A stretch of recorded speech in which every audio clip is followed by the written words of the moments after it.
Okay, I want to welcome everyone back out again to our law and licensing meeting. And I just want to triple check, but Dr. Height, you can hear us, right? Yes. Okay, And you can hear perfect. us? Yep. So we're going to start. And Molly, when you get online, if you could just let us know. Well, I guess if she's not here, then, oh, she's got it. Okay, perfect. And let's start, and we're going to once again call for public comment. I don't see anyone in the room for public comment. Do we have anyone online? No. So let's go right to item 2.2, recognition of progress, achievements, and improvements. Dr. Height. Yes. Thank you. Good morning. My name is Malia Height. I'm the Executive Coordinator of Educator Licensing, and I'm here today with some of our Apple team members to share some of the successes of how and why Apple programs are making a significant impact on public education in Utah. So Apple programs were started here in Utah in 2020. They prepare individuals to be teachers in the state of Utah in all of the teacher license areas. We have a massive statewide impact with 51 approved programs that represent 135 LEAs and 27 accredited private schools.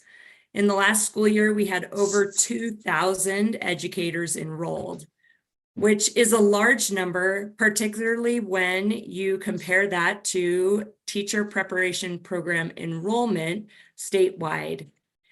And so when you see here on the graph, the pink bar is our Apple programs, and we are the largest program in the state of Utah, beyond all of the other university programs. When we look at the trends of enrollment for the last 3 years, this is broken up by license area. You can see that the highlighted bar is our Apple programs. And while other preparation programs have had pretty stable enrollment, you can see that the huge growth in our Apple programs from the middle of the pack to the biggest programs in Utah.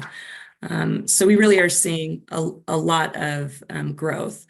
One of the big ticket items here on this graph is that our special education program, our Apple SPED program, that is administered by the USBE Apple SPED team, is the largest special education preparation program in the state.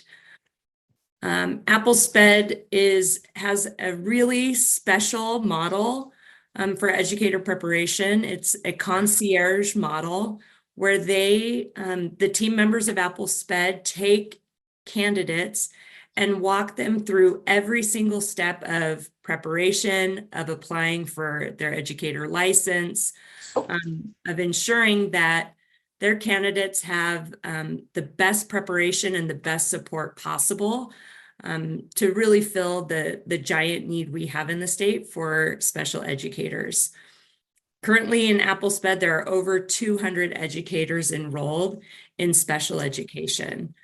One of the other things that is really special about our Apple SPED program is that we have really strong collaboration between the educator licensing team and the Apple SPED team.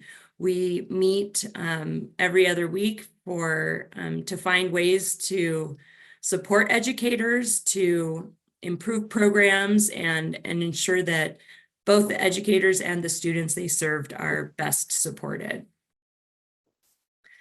And these are some of our stars in the Apple SPED team. It's led by our special ed director, Kim Fratto, and the Apple SPED coordinator, Kathy Webb, with a large team of specialists: Jennifer Mortensen, Sid Seeger, Ashley Hinsey, Maria Hawley, Susie Scherer, Bonnie Smith, and Elizabeth Payne. And we look forward to working with these individuals to help our special educator candidates in Utah.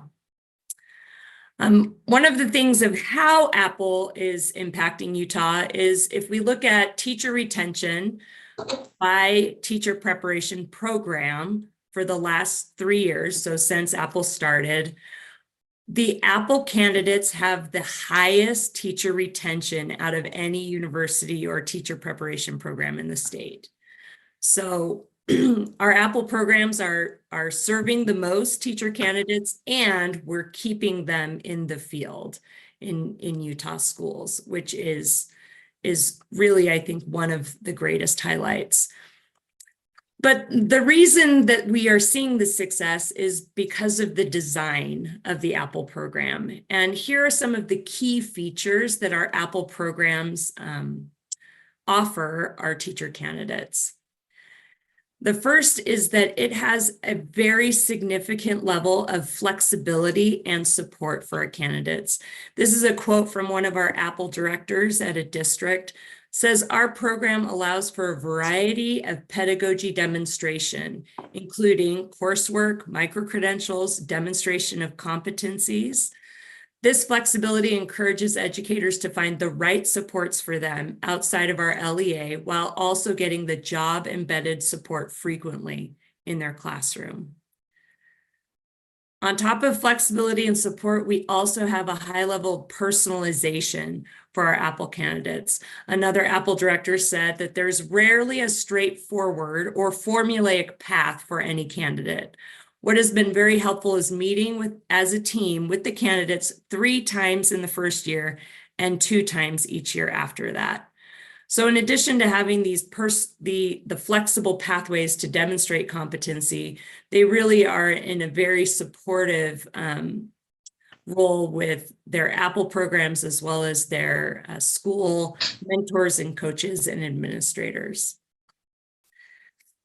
One of the outcomes that we've seen that is very positive for our Apple candidates that came from another Apple director is that the teachers who have successfully completed the Apple programs have now become mentors to the new Apple candidates. And this has been great and effective. And so we see these Apple educators now becoming teacher leaders to support new Apple candidates in their program. And I think that this really speaks to the design of Apple, that because it's so growth-centered and personalized and flexible, it really creates a program where candidates feel supportive and want to then contribute to that support for future educators. Our Apple team here in educator licensing that oversees all of the programs, our educator preparation coordinator, Dr. Lisa McLaughlin. Andrew Grove is our Apple educational specialist, and Camilla Capella is our Apple program monitor. We're thrilled to see the successes of Apple in Utah. And with that, we're open to any comments or questions you may have, Chair. Thank you, Dr. Height. Any comments, any questions from the committee? No, Dr. Height, there's no questions, but I have to tell you that that was an impressive presentation, not only the numbers, but just the quality and caliber of what's coming out of the program. So thank you very much for that. And thank you for your patience as you waited. Yeah, thank you. And we've got some team members here and just really want to acknowledge their input and everyone's work to make this massive effort a success in Utah. I could actually one. There are questions now, Dr. Height. This is Board Member Wood. Just one question. So are there numerous Apple programs throughout the state, or is there a single one that comes through our office, our agency? Yeah, great question. So there are 51 approved programs throughout the state.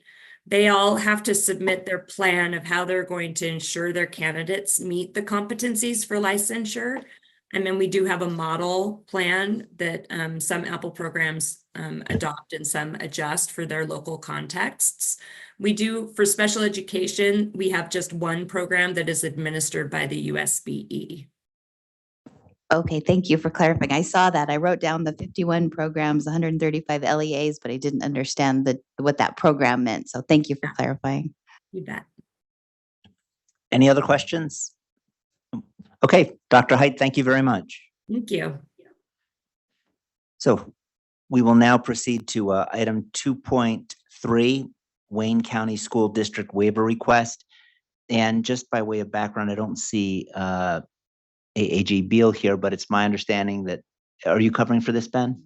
Was she online? Oh, is she online? Yeah, there she is. Oh, Yes, I'm here. oh, thanks, Ashley. And apologies, because last night at 9:30, you said, is it okay if I appear online? And I said, yes. And then I'm saying you're not here. So thank you for that. No, no problem. That's okay. Do you want to introduce us to this, Sure. AAG Beal? Thank you. No problem. So this is a waiver request from Wayne County School District. It would cover Hanksville Elementary, Loa Elementary, and Wayne High School. It's a new request, but kind of a returning request. Wayne High School was on a 4-day week in the 90s, and it was a popular schedule back then. So the request is now for all 3 of those schools to move to a 4-day school week. So the request is for the waiver of rule R277419 subsection 4, the 180 days requirement. All the Wayne County schools are currently necessarily existent small schools and considered remote. And one of the bus rides to Wayne High School is considered one of the longest in Utah, with students spending about 3 hours a day on the bus. So the 4-day week would save them about 100 hours a year on the bus for those students. And in the survey that they submitted, there was about a 93% approval rating of the request. So. Thank you, AAG Beal. I do have one question, and I know you said this, but is it your understanding that this request is the first time this board has been asked to approve an entire district versus a particular school?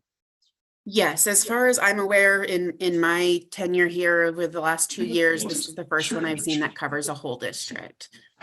And I think I know the answer, but I just want to make it available to myself and to all members of the committee.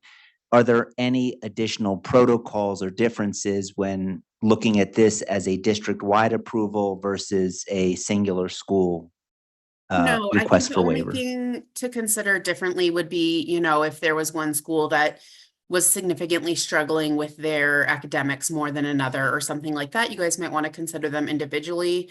But the request has been submitted for all of them together. So I think you can treat it like any other request. Thank you, AAG Beal. I also want to give Superintendent Randy Shelley the opportunity to come up, please. Push the speak button. And then I'd like to just give you the opportunity to give us any background. We do have the packet you sent in. We have reviewed it. But if you'd just like to give us an overview of what's happened and where you are, and then we'll open it up for questioning. Sure. So thank you for the opportunity to come up and present. I appreciate the long drive. It's good to get on the road once in a while. I spend a lot of time on the road actually, but so my board came to me a couple months ago, and this has been kind of a quick thing for us, but they came to me a couple of months ago and asked if we could consider going to the 4-day week. They'd been considering it themselves for a little while. I think Paiute triggered that a little bit for our district specifically, and I know I think Garfield is also looking at that, which is our region in general, Paiute, Garfield, Wayne. The majority of the schools in our region are in those 3 school districts. And I thought Paiute School District went whole district last year. It wasn't just one school, but I could be wrong on that one. That said, we rushed to put together a plan and get on the agenda as quick as we could because they want to go as quick as this fall to the 4-day week.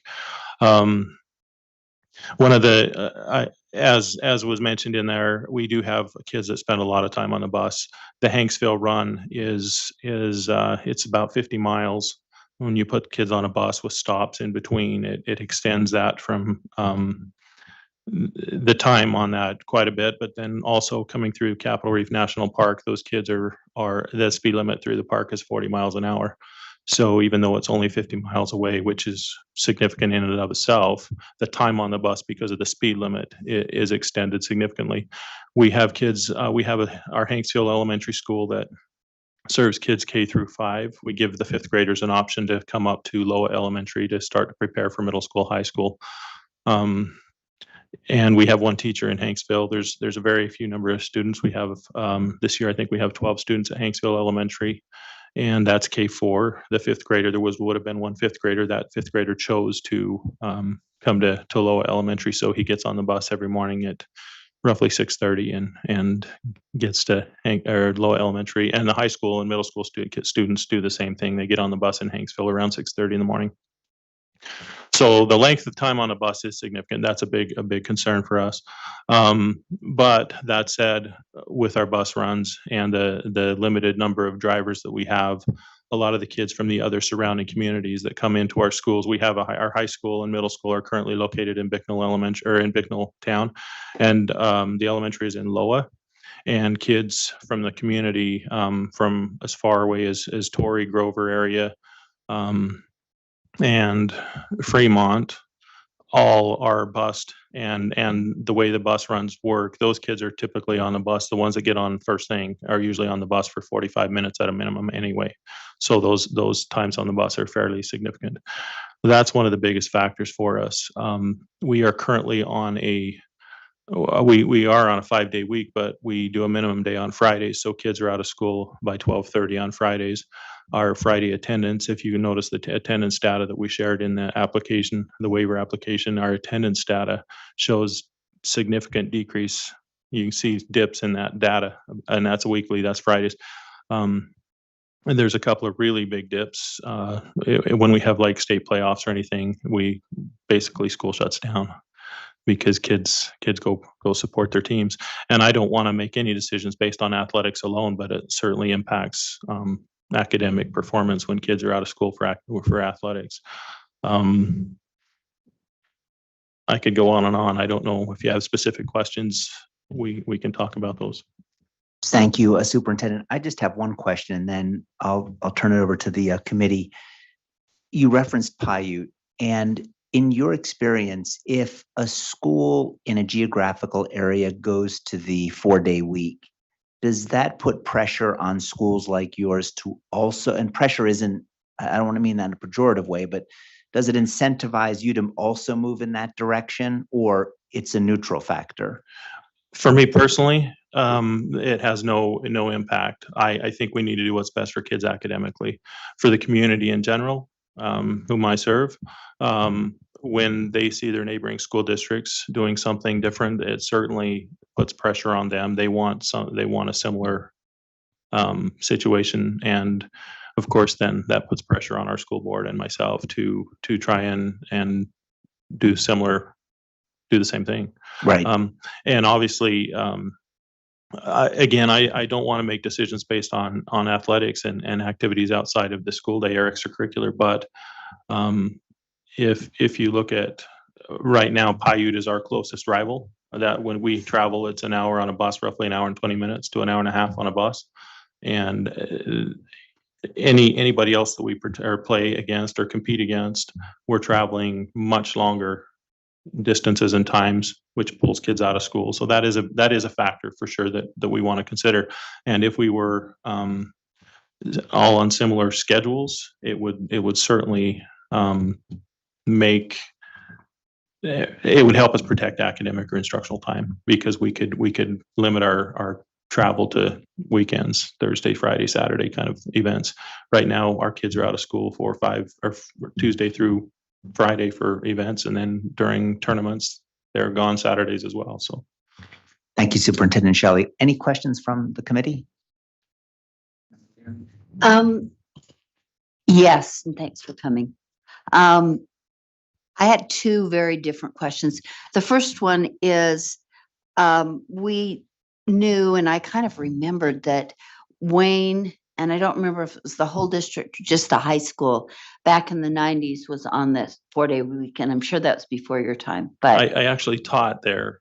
Oh, okay. In the 90s when we were on a 4-day week. And then you went then the district went back, or the school or the district went back. Sure. And do you remember what the reason was that the school district, that's unusual. I think that's the only school or district that I remember that has changed back to a 5-day week after. Actually, experimenting. I think at the time, and I was a brand new teacher and I wasn't involved in a lot of the conversations at the time. I was just doing what I was told to do.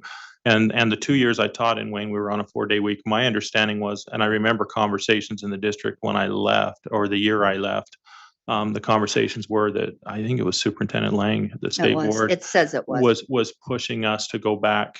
He was getting rid of the 4-day week across the state and going to a 5-day, was my understanding. So I don't know if it was just Wayne that went back to a 5-day. I would have assumed that it was all Yeah. districts. I think you were the only one at the time, but Wayne, not you, but Wayne was at the Wayne. time. But I just wondered if there was any record or history that you knew of if it was because of scores or performance or anything to do. No, with what that. I've been told is it was not about performance. It was a mandate from state The superintendent. Yeah. Interesting. And then my second question, completely different. What considerations have you given? I don't remember, I didn't see the number of special ed students you have in the district. What considerations have you had or made for those students whose IEPs may need more services? So special ed in particular, we haven't looked at just that population. We looked at all subcategories. We're looking across the board. Our special ed population fits those subcategories, obviously. We will continue to do meet the goals of the IEP by providing the amount of services or the additional services that they require. If, as far as the Fridays, one of the things that's a concern to me, and this is where I would lean towards going to a 4-day week, is our Fridays. I won't say they're useless, especially at the elementary. They do a pretty good job. At the secondary, our attendance is terrible, and that doesn't necessarily differ between those subcategories, special ed, other subcategories from other students. We have proportionally as many kids missing in the subcategories on Fridays.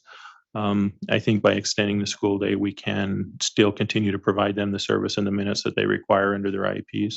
And so you're prepared that your teachers or whoever would be involved is prepared if an IEP required students to have services every day, you're prepared to do that on Fridays if necessary, or? We would do our current, the calendar that we're proposing, and we're not going to approve that final until we get approval from the state board. Obviously, we have a calendar in place ready to go for next year, but our calendar would have teachers coming in Fridays 1 day a month for a full day, and we would be willing to, or not willing, we are prepared to tutor and offer extended services on Fridays that 1 day a month. But just that 1 day a month. Yeah, it's 1 day a month is what we're proposing right now. All right. I had another passing thought about the same kind of an issue, but it'll come back to me. Thanks. Thank you for that information. Oh, AG Beal, you have your hand raised? Yes, I just wanted to clarify because Superintendent Shelley was correct. So we did approve Paiute School District as a whole district last year for their waiver. And then also Tooele County, not for the whole school district, but I think for like all of the Wendover schools, were approved together. So just to make that clarification for you, I did misspeak earlier that those have been approved previously as Paiute as a whole district and then Tooele as multiple schools at once. AG Beal, thank you for that clarification. Yes. Member Wood, did you have a question? So just looking at the scores, the high school has some concerning numbers. What do you see in the value of this 4-day that you do differently to maybe help those students with the additional academic needs that they have? So we have a lot of changes coming to Wayne High School next year. First of all, we are moving into a new high school, which we will eliminate or dissolve our current middle school, which is 6 through 8. A new building. A new building. And so we'll have a 7-12 high school next year. One of the things that does is it allows us to, we currently are sharing teachers between our high school and middle school anyway, which is part of the reason we wanted to do this or combine the schools. But one of the things that this does is it gives us an opportunity to bring those teachers on site together when they have common prep times for our English teachers, our math teachers. It will improve our PLC process, if that makes sense. Teachers will collaborate more. They'll be able to share ideas, bounce things off each other. That's a great opportunity that we've never had in Wayne County as far as the PLC process. When you look at single teachers teaching, we have one science teacher at our high school, for instance, and he teaches earth systems. He teaches physics, chemistry, biology, not every year, but every other year. Everything is covered at least every other year, if that makes sense.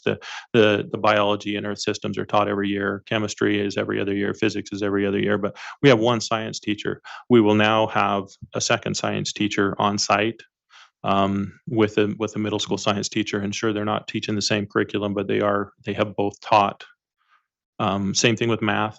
We'll have 2 math teachers on site now. We'll have 2 English teachers on site now. And so it will help eliminate some of the preps for individual teachers. Because we're moving our 6th grade back, that frees up our 7th and 8th grade math teacher to help teach some 9th grade math, for instance. And so there's collaboration opportunities that haven't been there in the past. Sorry, the question was, what are we doing different? That was one of the things, is improving the PLC. Other things that we're doing, we want to, specifically with our science program, you can look at our data and it doesn't give all the details, all the facts, but when you look at the data, we have actually had 3 science teachers in the last 3 years, and we're getting a new high school science teacher this coming year. Currently, he's teaching middle school science for us. But he'll be moving into the high school and teach some of the high school content next year. But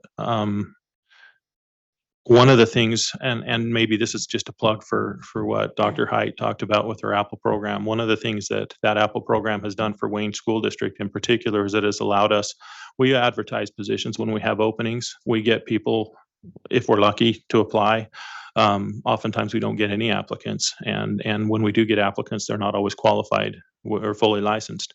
And that Apple program has given us an opportunity to hire some of our own people, and by own people I mean locals that want to be in Wayne County. They have family in Wayne County. They have ties to Wayne County. So we're putting teachers in place that will be long-term fits instead of having a revolving door, if that makes sense. That's gonna significantly improve our scores. One of the things, when you look at the data, our data has actually started to creep back up a little bit. I'll just give you one example. ACT scores a couple years ago, last year, our average composite score was 17.8. This year, it jumped up to 19.3. We've got ACT prep things in place for students. I mean, we are doing the right things and doing good things. It's just, and I think some of the drop that we've seen has been a residual of COVID. But also at the same time, if you consider this, I've been in the district as a superintendent for 4 years, and I've hired a new elementary principal, a new middle school principal, and a new high school principal, and that's a lot of leadership turnover in the last 3 years. I'm not going to get into details as to why. One of our high school principals retired. We had one resign and a middle school principal walk away, and then I made an administrative change in another situation for a number of reasons, but we're doing the right things. It's going to take us a minute to show the data. I think if you start looking at our scores this year, we're not finished with our testing, but test scores are going to be up this year. So we're moving in the right direction. I appreciate that. The one thing that was missing in your packet was longitudinal data. We got a lot of stuff from this year, and we have some end of year or middle of the year, beginning of the year, Sure. but none of that end of the year. It would have been nice to see some of that growth. So you see this as part of a package deal Yes. where you're doing the changes in the schools, the high schools, changing your teachers. You've got your administrative change, this 4-day. It's kind of that big picture of looking Sure. at all the data points of how we can make improvements. Is that Yes. accurate? And honestly, when you look at our schools, if you look at our elementary, for instance, our elementary scores across where we've been above state averages, and last year in particular, where we were significantly higher than the state averages. If you look at our middle school, right right there with state averages. Our high school is the biggest concern for us. And honestly, if you also looking at our high school, we have a lot of kids in rural Utah, rural Wayne County, a lot of hands-on, a lot of CTE. We have a lot of, and I didn't share this data, I guess, we have a lot of like pathway completers. We have a lot of people that in agriculture, for instance, and that's what they do in Wayne County. So academics, our kids are smart. I mean, we earn hundreds of thousands of dollars worth of scholarships every year. That's some of the data you don't see on Data Gateway. Our kids are doing the right things. They might not always show that on the test results, but they do succeed, and they're very successful in a lot of areas. And you will see test scores come up. I can guarantee that. This may be in your packet. Did you have to increase the school day? Yes, we're going to increase the school day to get the 990. Obviously, our current calendar proposal would have kids, and this is, I think, pretty standard across most of the 4-day schools they're doing this. We're going to be about 150 days a year with kids. We'll increase our school day at the high school by 35 to 40 minutes. At the elementary, it'll be slightly less, and they'll still get their 990. But So what time does that put them on the bus? If they were at 6:30 now? if they're at 6:30, well, the kids from Hanksville that's the ones that are getting on the bus at 6:30. They're gonna end up getting on the bus probably about the same time. They're not gonna be Okay. much earlier, but they're gonna get home just a little bit later. We'll put the time at the end of the day. And when you talk about agriculture, the families are still in support of that, because I know with the agricultural families, usually there's, the work in the morning, the work in the evening. Sure. It's a family affair. Yeah, but I don't know, I didn't break it down by agriculture versus non-agriculture. Our survey was very simple, and it was because we had to get it out quick to get the proposal in for the waiver. But to get 100, I think we had 157 responses, which is very huge for our district to get that many responses. To get 157 responses and 93% of them were in favor of this. That includes all, a broad spectrum. And I think a lot of that is due to the fact that a lot of the parents that we have in our system right now went through the 4-day week in the 90s and loved it. And that's probably where some of that is coming from. But I have, Superintendent, just one or two questions, if I may. And I'll start just where you left off on page 8 of your submission. You referred to that 93%. Mhm. And then, and I asked for this to be requested, but like you, we were doing it on a quick turnaround, and the request may not have reached you, but I would ask that you produce it prior to our next board meeting so the full board can consider it. You have the results, 93% would be in favor of moving to a 4-day week, and you surveyed stakeholders, including parents and staff. And then you say you didn't disaggregate the data. Is there a reason? Because we've seen many of these waiver requests, and typically they've broken that out.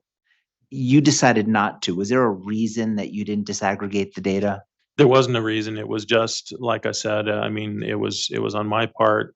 My board actually said, just send out a simple survey. And I sent out a simple survey, and we sent it to, we had just a district-wide listserv of all stakeholders, and that's where it went, and that's how it came back. So we would have to send out multiple surveys to parents, to teachers, to students, to different groups.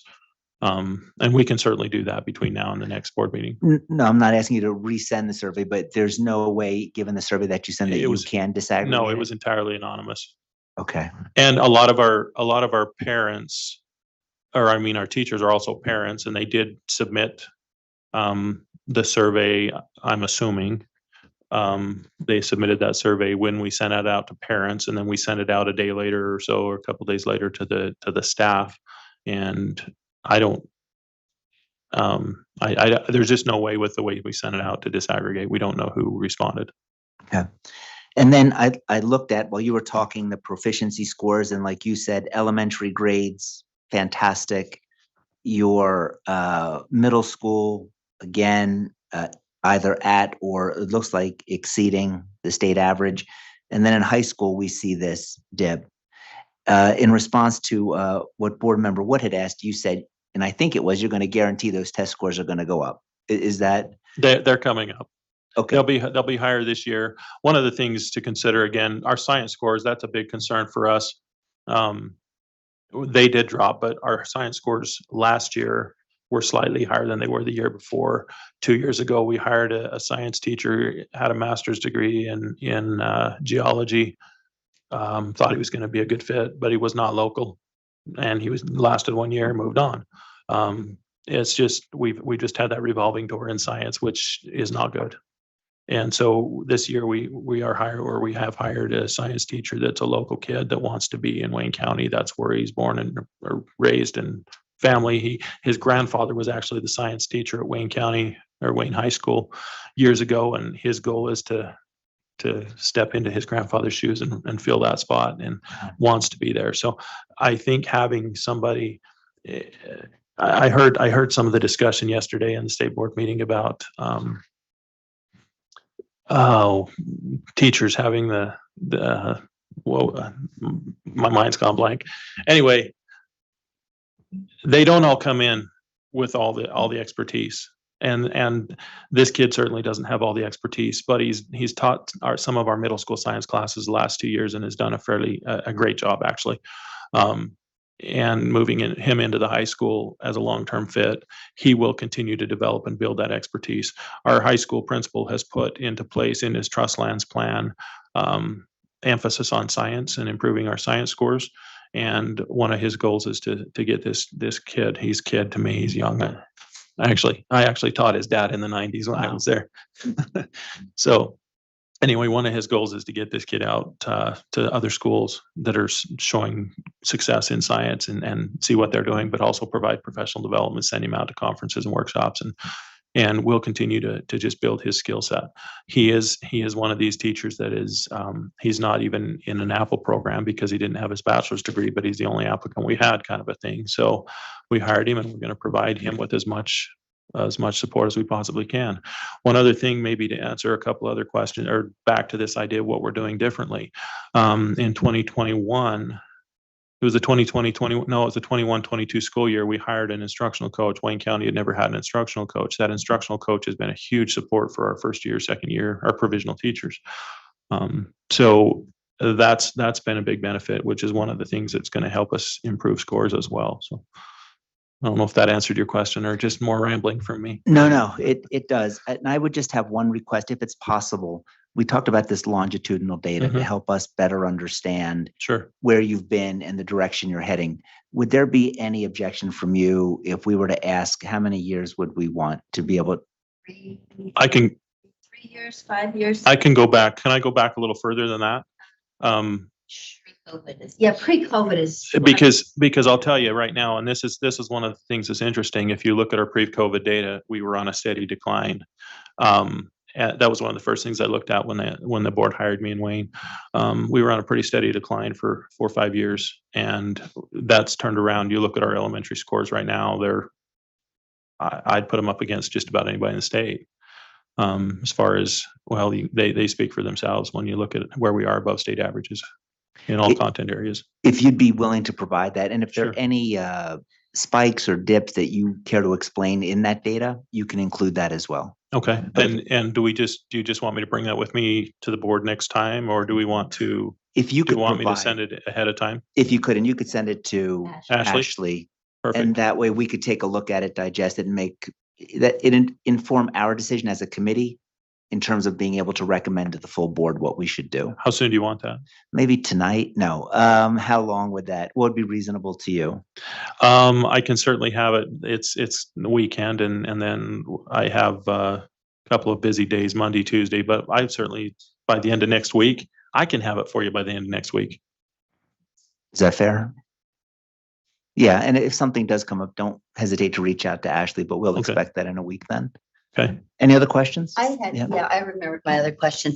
One of the questions or the concerns is always attendance on Fridays. Have you, and it's so 2 parts, did you do anything else? Have you done anything else before requesting this to try to encourage or support or increase attendance on Fridays for students? Honestly, we, other than my principals, Elementary attendance isn't terrible on Fridays compared to the rest of the High week. school. It's the high school, it's the secondary. And the principal has pushed teachers to provide more rigor and more academic instruction on Fridays to kind of force kids to need to be there. We haven't had a lot of success with that because teachers are trying to provide more rigor and more instruction on Fridays, and kids don't show up anyway, so they end up reteaching on Monday. So it's kind of a vicious cycle of trying to. And going forward, I'd feel better if you had some concrete, like strategies or plans to make sure that attendance increases, in the high school especially. And do you have anything in place yet, or? Nothing concrete in place. Attendance across the state of Utah is an issue Well, in nationally, general, too. nationally. I'm waiting for somebody to give me the magic bullet, quite frankly. One of the things that we're excited about, honestly, is, and I don't know how this is going to play out, but there's some correlation between success and pride in the school. And I mean, we've had a baseball champion, state champion last year. We had a couple years ago, girls basketball state champion. We're building a brand new high school for kids. They're going to have a new gym to play in. Just having that new and having those championships under our belts is going to give kids, they're going to take a little more pride, I guess, in Wayne High School. The community is so proud of Wayne School District. They wanted us to paint the school purple because that's our colors, purple and gold. We didn't get there. We're not going to paint the school purple. There might be some purple on the inside, but just trying to develop this culture where our high school principal has a big focus on culture. And his He's brand new, though, you said. well, this is his third year. Okay. That was his emphasis when we hired him. That's what he interviewed on was culture. And the culture in the district, in my opinion, is changing slowly. It's a big ship to turn around when you have an established culture that's been there for a lot of years. But that culture of success, that culture of pride, it's coming. It's just his emphasis has been on changing the culture, and he's doing a great job. Being brand new, he's not brand new in leadership. He's not brand new in the school. He ran. Where'd he come from? Well, he was a teacher Okay. for a few years in our district, but before that, he ran one of the boys' homes, the treatment centers. Like residential. Yeah. And he was their principal in that setting for quite a while. So he didn't have the credentials when we hired him. He's this close to having him. He'll be finished up this summer. So, but he's got leadership experience, and he's great. He's doing what we asked him to do. It's just taking a minute. How many total students in the high school? In the high school this year, we're around 140 students. Next year, when we bring the 7th and 8th grade over, we'll be just under 200. Okay. Yeah, I just have some reservations about, until we see some more longitudinal data, I just have some reservations about changes, but I know it would be sort of demoralizing to say no also, because I think that that's kind of the direction your community wants to go. So we've got some thinking to do. So thank you. How many provisional teachers do you have? It sounds like Too many. Yeah, it sounds like there's an issue there in terms It's of. not that necessarily that there's an issue. There has been some turnover in some teachers that have moved in that we've hired and decided it wasn't a fit for them and left. But quite frankly, part of the reason we have so many provisional teachers in our district, and the majority of them at our elementary school right now, is just because of retirements. When I came on, we had a couple retire, and we've had 3 or 4 ever since then. So when you only have 35 to 40 certified employees in your district, and you have 2 or 3 a year retire, that's been a big cause of the turnover. We have another.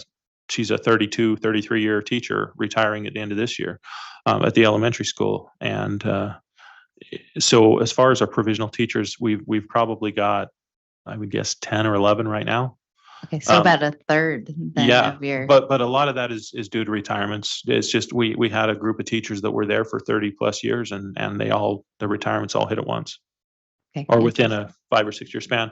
We have a couple more that we expect to go in the next couple of years. So So you're working at that. So do you have kind of that internal grow your own that you're working on? yeah, we have done some of that. We've taken advantage of the Grow Your Own scholarships. We're pushing our para educators to get licensed, and we've got 3 currently involved in that process.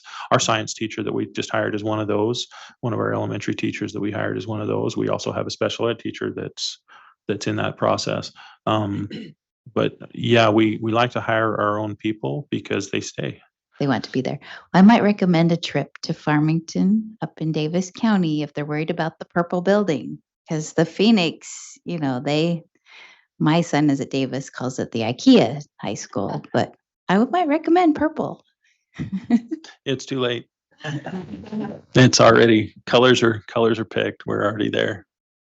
Superintendent Shelley, thank you. And I just have one question as I'm looking at your data, and I see that in October 2023, your attendance fell below 40%. And State baseball. I was going to say it's either a really good thing or a really bad thing. State baseball. That was we had state volleyball and baseball going on in that time in October, and we won a championship in baseball. So that's where the attendance is so low in October. Okay. Superintendent Shelley, thank you. And thank you for making the drive. No worries. Thank you. I'll get that information to you within the next week. Thank you. So we're entertaining a motion. My sacrifice would be no action report. And I apologize. Should I speak?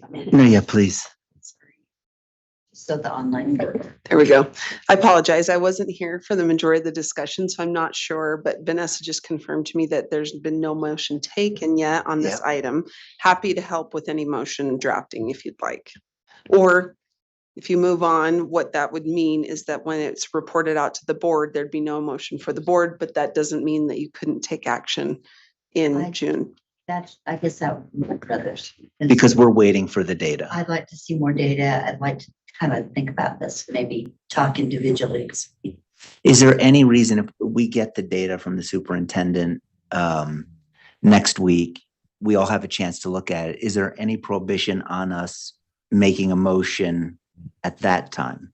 No. Like before the board, so we still have something to present? Oh, I see what you're saying. Well, yesterday there was a discussion of lawn licensing having a special meeting related to, wasn't it R277 304 and the competencies? It wasn't, remember that rule wasn't on the agenda, but the competencies that are incorporated by reference into 304 were discussed related to 303. And so if board leadership decides to confirm or allow lawn licensing to have a special meeting, that could be happening related to 304 and those competencies, and you could have this be an agenda item as well. Is it okay if I speak? Or we could just make a motion at the next board meeting for the board. Any one of us could make a motion at the next board meeting.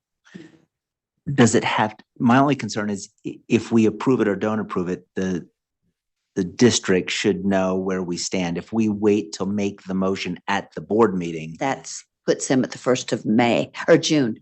Is You're right. that, I want to give them as much time as Yeah. possible. No, good point. I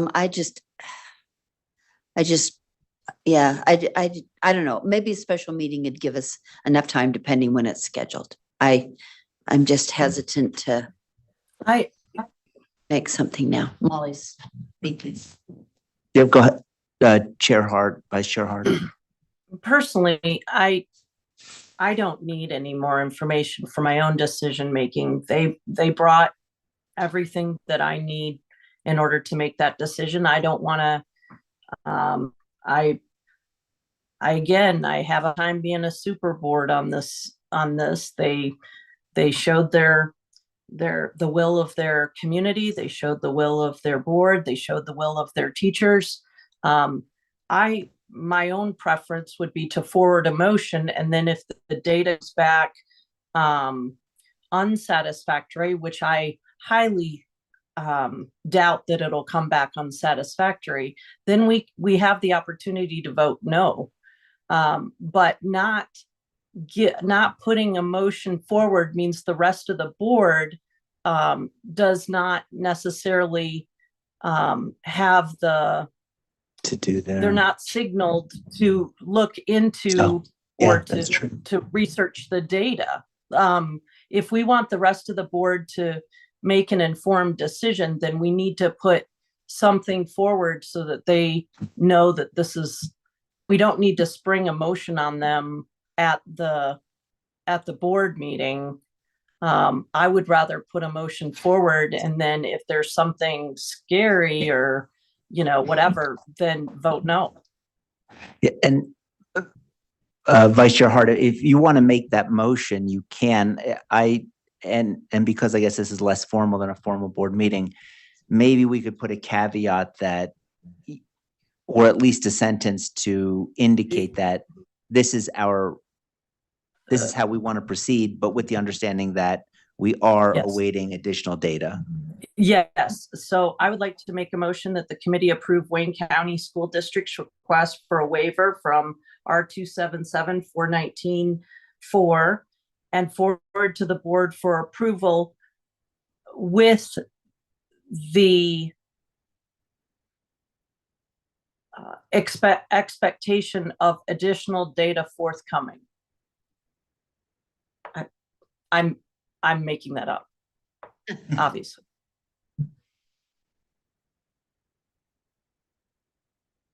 He's doing a good job. Yes. Okay. Oh, she said, okay. I guess what I might, sorry. I might change it to and requests Wayne County provide, if that's all right, instead of saying with the Perfect. expectation is okay. Perfect. So I'll just change that real quickly. And requests Wayne County School District provide requested additional, provide additional student academic outcome data. Student, okay. Provide additional longitudinal, sorry, outcome data. We're trying to spell very much. I know, and I'm not the best speller. Within 10 days or something like that. Is that good? Yeah. Board member, Vice Chair? Yes, so moved. Okay. Anyone like to speak to the motion? Board Member Wood.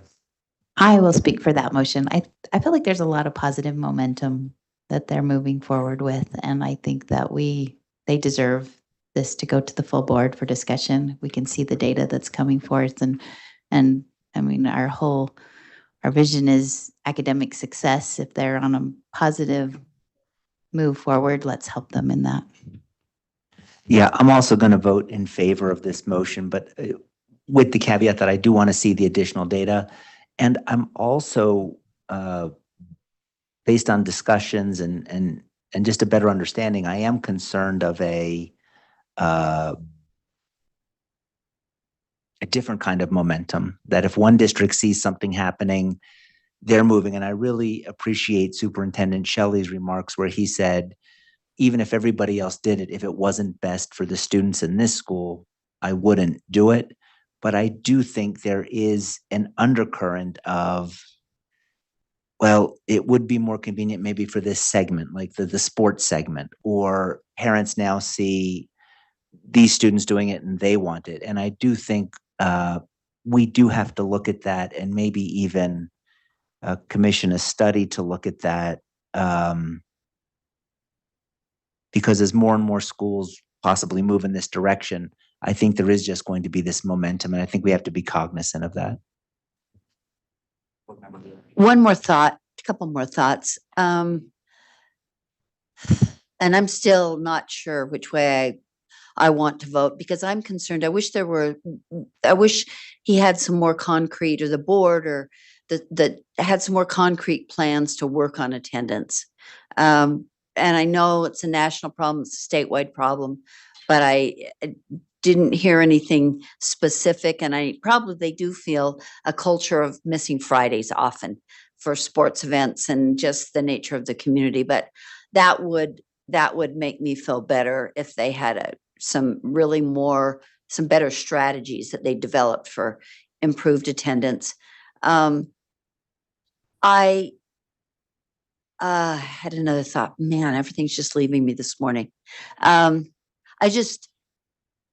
concerned that the other thought I had, I'm sorry. The other thought I had is this is something where we could approve it. And I've suggested this before and it hasn't worked out, but maybe this is more compelling, where we approve it for a year. And then see what this year brings, see if the momentum really does help them come to fruition. Some of the things that are changing literally this year will increase some of their performance data. So I don't know, that's a thought. I'm not prepared to make that amendment to this motion, but I might in the board meeting make it a year's, and even if it's not a year approval, it would be maybe a year and have the superintendent come back and report on how how things have changed or progressed, or what their teacher turnover is at that point, or some things like that. Maybe keep a little closer tabs on it. Those are my thoughts. I may, just in the interest of not providing as many comments when this comes to the board, but the year and a half is a good idea, because if you think about it, the academic outcome data from the spring 2025 testing will be available in around November, December of 2025. So if you wanted to think about a report in perhaps December 2025 or January 2026, that might be about the right time to give them a full year of academic data and enough time to change back if that's the board's, if the board's concerns are still lingering at that point. Yes, that's a great suggestion. Thank you. Would it be appropriate at this time to add that to the motion? Yeah. If I may, real quick, I will just say, Member Lear, for your kind of peace of mind, I already build into every single agreement that I draft a requirement, or it's a piece of the agreement that the LEAs shall provide to the Law and Licensing Committee as requested, data, evidence of compliance, evidence of savings, new data on the student advancement, things like that. And it's also built in that the board waiver can be terminated at any time upon 30 days notice if the board finds that there's been a non-performance, non-achievement. So those things are already built into the agreement. Is it okay if I ask Ashley a question? Is there anything in the agreement about the board may request another discussion with the superintendent, or do you think that's just already implied? For instance, as Angie suggested, 18 months from now. I would say that it's implied. It doesn't say that, an ongoing discussion. It says that the LEA shall provide the board reports as requested, which include, and then it has a whole list of, specific data and evidence-based things, new surveys, assessments, grades, test scores, all that, graduation rates. But I think, I don't see under that where it's a report, why you couldn't make that request that it be a report that's given in person. And maybe I'd like to put it in this motion just so that I hope that the superintendent would remember, and that this committee at least, or however it's constituted at that point, would remember that we would like to meet again, because data only provides so much information. And I think hearing from the superintendent about the community's thinking is helpful. So I'd like to build into this that we would meet again, or schedule a tentative meeting again with the superintendent in let's say December 2025. uh, I, Is that I- okay? I don't, You don't want to, you don't care? well, no, it's not that I don't care. It's that I don't know. We're working off the assumption that I don't think is necessarily, I think perhaps we need a study session or maybe someone to forward some literature on the 4-day school week. And we're working off the assumption that 5 days is better than 4. And I don't necessarily think that's true. And I think we're adding unnecessary burdens, but that's a larger conversation. If we're going to do this for Wayne County, then we've got to do this for everyone. And I'm uncomfortable to start down that path. See, I don't necessarily, and sorry, Molly, this is getting a little informal, but I don't necessarily think so. I think this situation presents some more concerning information than some of the 4-day requests we've seen. And maybe, at least in my mind, not as compelling. You look at the next one we have, and Boulder Elementary is, I can't remember the miles, but it's way far away from the rest of the district, and presents, in my mind, a more compelling, and it's a 1-room schoolhouse, essentially, more compelling reason for a 4-day week. And I know it's all incremental. So I don't feel like it puts, I think it, more than anything, it maybe helps the board and the superintendent work at strategies that will increase student performance and attendance. And I know I'm not pretending that's an easy discussion or fix, but I think I'd like to make that motion, and you can vote no, and then we'll see where it goes from there. Yeah, I'd like it to be 2 separate motions. My problem is we're hitching so many things to one variable when Wayne County deals with many variables affecting student academic outcomes. If we're gonna hear, it's just one is not completely dependent on the other, and I just think it's a little unfair. We don't take other districts and go them about their data, and we certainly don't tie that to their schedules. And I mean, it's a larger conversation than just the number of days that they go to school. And so yeah, let me I'd do, I was like just, it to be 2 separate motions, please. yep, and I was just chided for not being efficient enough. So let me be efficient. Let's do 2 separate motions and put these in the books and move on to the next item. So I would make that motion that we hear back from the superintendent in December of 2025 regarding the concerns, and he'll come and speak to any concerns we have. So that's my motion. Yep. Does that reflect? I can read it over here better.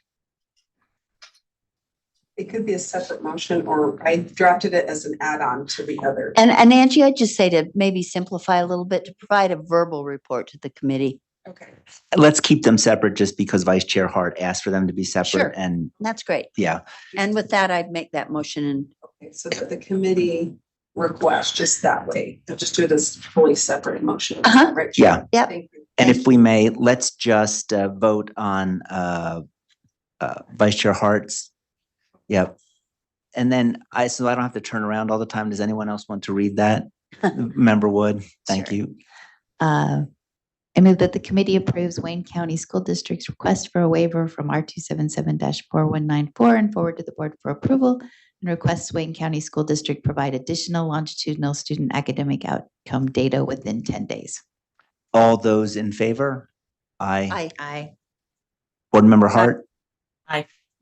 And then Board Member Lear's motion that the committee requests Wayne County School District provide a verbal report to the committee on or around the committee's December 2025 meeting.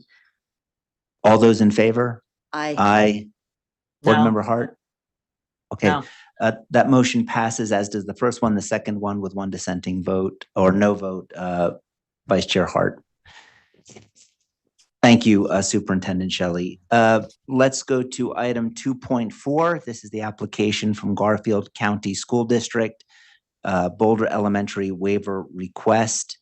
And it's my understanding that the superintendent, John Dodds, is online. Is that correct? Let's have Ashley Beal. AAG Beal, do you mind queuing this up for the committee? Sure, no problem.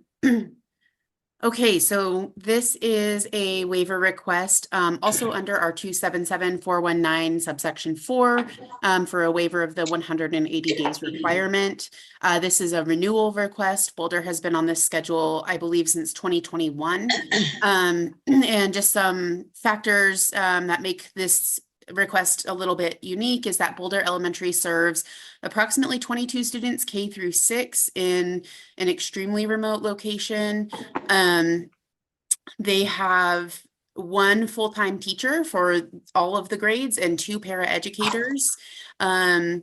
And they discuss the benefits that they have seen of the modified week in their waiver application. I'm sure Superintendent Dodds can talk about that more extensively, but they are a unique, very small school, and they had 93% of their parents in favor, which I think was like 7 parents, so.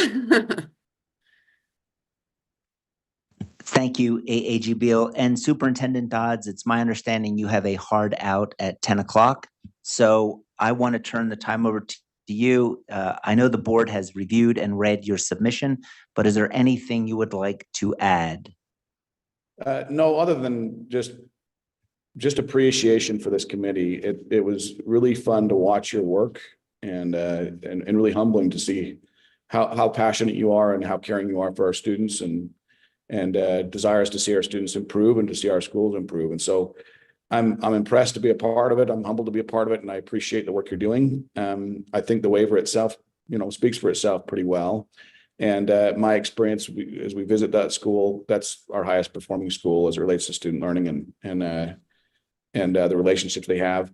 And I'll just echo some of the comments made that did not have to do with I would suggest that didn't have to do with how many days of the week they were in school. It had to do with a teacher in the classroom that we've all experienced.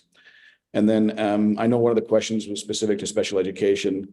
What we've found is we have not found a concern or a loss of services. We've just added minutes or hours or time within the 4-day week. And if there are students that want extended year or extended time within the week, we're happy to provide that.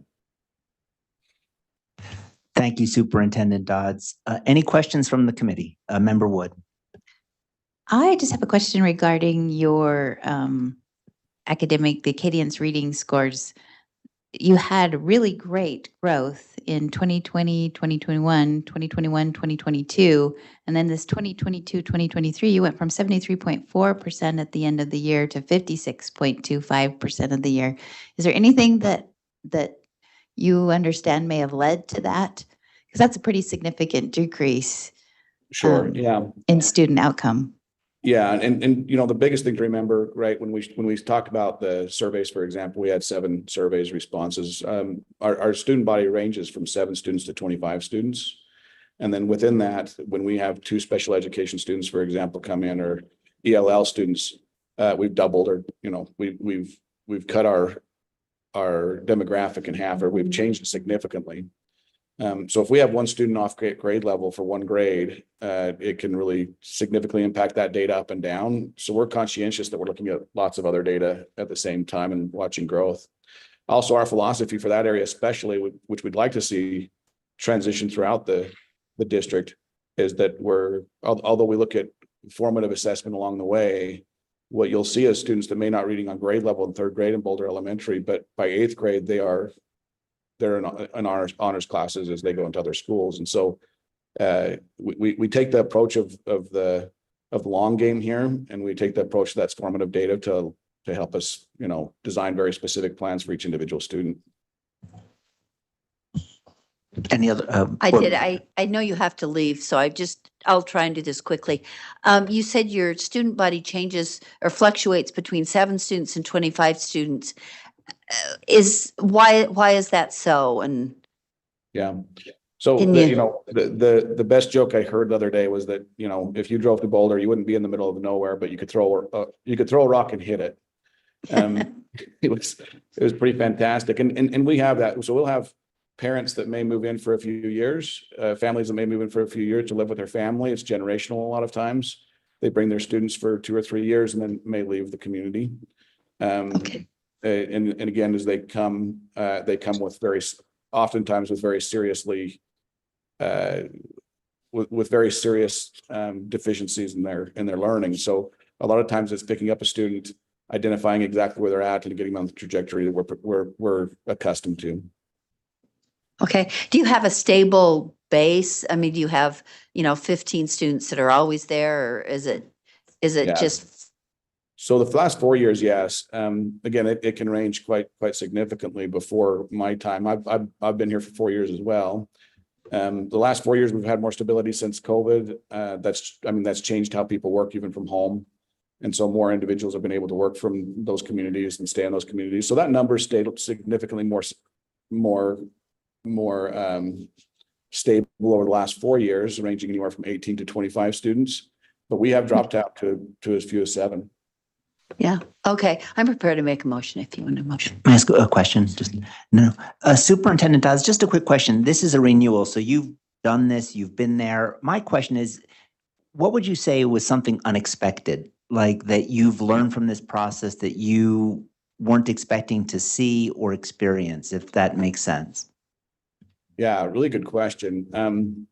I have to admit, during my tenure, it's always been the 4-day week for that school in particular. So I don't know that I saw a lot of unexpected change there. I think that the parts that I guess if I was to say comparing to other schools within our district, the unexpected piece was that we extended our day pretty significantly to be able to. Services matter, seat time does matter to us. We do care that students have access to learning and direct access to learning. And so I was a little bit anxious and nervous that those longer days may make an impact on student learning and impact on their capacity to do that. And what we found is that really we adjusted better than I anticipated, right? The students, I will say it takes a little bit longer to become accustomed to it for students. So that first couple of weeks those are long days. But it didn't have as large of an impact as I anticipated. The students and the teachers have adjusted to make the breaks and make the day, manageable. Thank you. And Board Member Lear, you had a motion? I do. I move that the committee approve Garfield County School District's Boulder Elementary's request for a waiver renewal from R277-419 and forward to the board for approval. All those in favor? Aye. Board Member Hart? Aye. Okay, that passes unanimously. Thank you. And thank you, Superintendent Dodds. Thank you again. I'm so appreciative of your work, and it is a pleasure to see your work today. I hope you have a good day. Thank you. Bye. Next are items of, it looks like a package, 2.5, 2.6, and 2.7. And is it Katie Chalice or Deputy Stallings who will be taking point on that? How about if I just give a little introduction and we can turn over to Director Chalice? Just as a reminder, this last session, the board made a request for the legislature to combine the 3 student data privacy groups into one. That was included in HB 82 and passed. And as you'll see, there's all of those committees have been combined in Board Policy 5003. And if you pass 5003, the committee could then repeal the other two, 5004 and 5005. So Chair, if you may want to turn time to Katie, Director Chalice, to provide any other supplemental information. Sure, Director Chalice. Thanks, Katie Chalice, Director of Privacy. I thought Angie's summary was great. Do you have anything you'd like me to add, Chair? I don't, but are there any questions from the board? Yes. Go ahead. Yeah, you go ahead. Did we lose any voting members, like in consolidating? Did we lose any representation anywhere, or did it do a pretty good job of consolidating and getting all the representation that we had in the various committees? Yeah, thank you for that question. I would say we will lose quantity, but not the types of representation. If that is sufficient. Yeah, representation was more important to me than numbers. Member Lear? Yes, a couple of thoughts. I actually have served on one of these committees for almost since I've been on the board in 2016. And I, in fact, made the recommendation that the committees be combined because it was really confusing to understand which committee you were on. And it seemed like they did the same work or, and they overlapped, and we were interested in one committee was interested in what the other committees were doing. So it made no sense to me that there were 3 committees. And in fact, the quantity was part of the problem, I thought, just again, my evaluation. So I think this is a great improvement. And actually, we had some meetings where I felt like they were almost having a meeting to have the meeting. So I'm hoping this time they'll absolutely be able to get some information from the different representatives. And in fact, I noticed that it allows for one or more board members to serve on this committee. And I think at least one other person applied, and I found the other situation so frustrating that I didn't want to do it anymore. But now that it's consolidated, I'd love to do it again. So message to board leadership, I would, if more than one person can serve, I'd like to do that again because I found it interesting, but frustrating because there was so much overlap. The second question or thought I had is I wasn't aware, and maybe I'm just not remembering, that every board advisory committee has a different policy or has a policy. Is that true? Okay, I didn't do my research. I just couldn't remember that. So anyway, I'm glad to see this change, and I think it will be much more helpful to you and productive. Thank you. Oh, and I'll make the motion if you want me to make the motion. Any questions? If not, Board Member Lear has a motion. I move that the committee approve board policy 5003 draft 1 forward to the board for approval. All those in favor? Aye. Aye. Board member, okay. That motion passes unanimously. Let's move on. Is there a motion on board policy 5004, item 2.6 on our agenda? I'll make that too if you want. But they'll have to switch there. It's on there. Oh, that the committee, I move that the committee repeal board policy 5004, recommend the board repeal board policy 5004. Any discussion to that motion?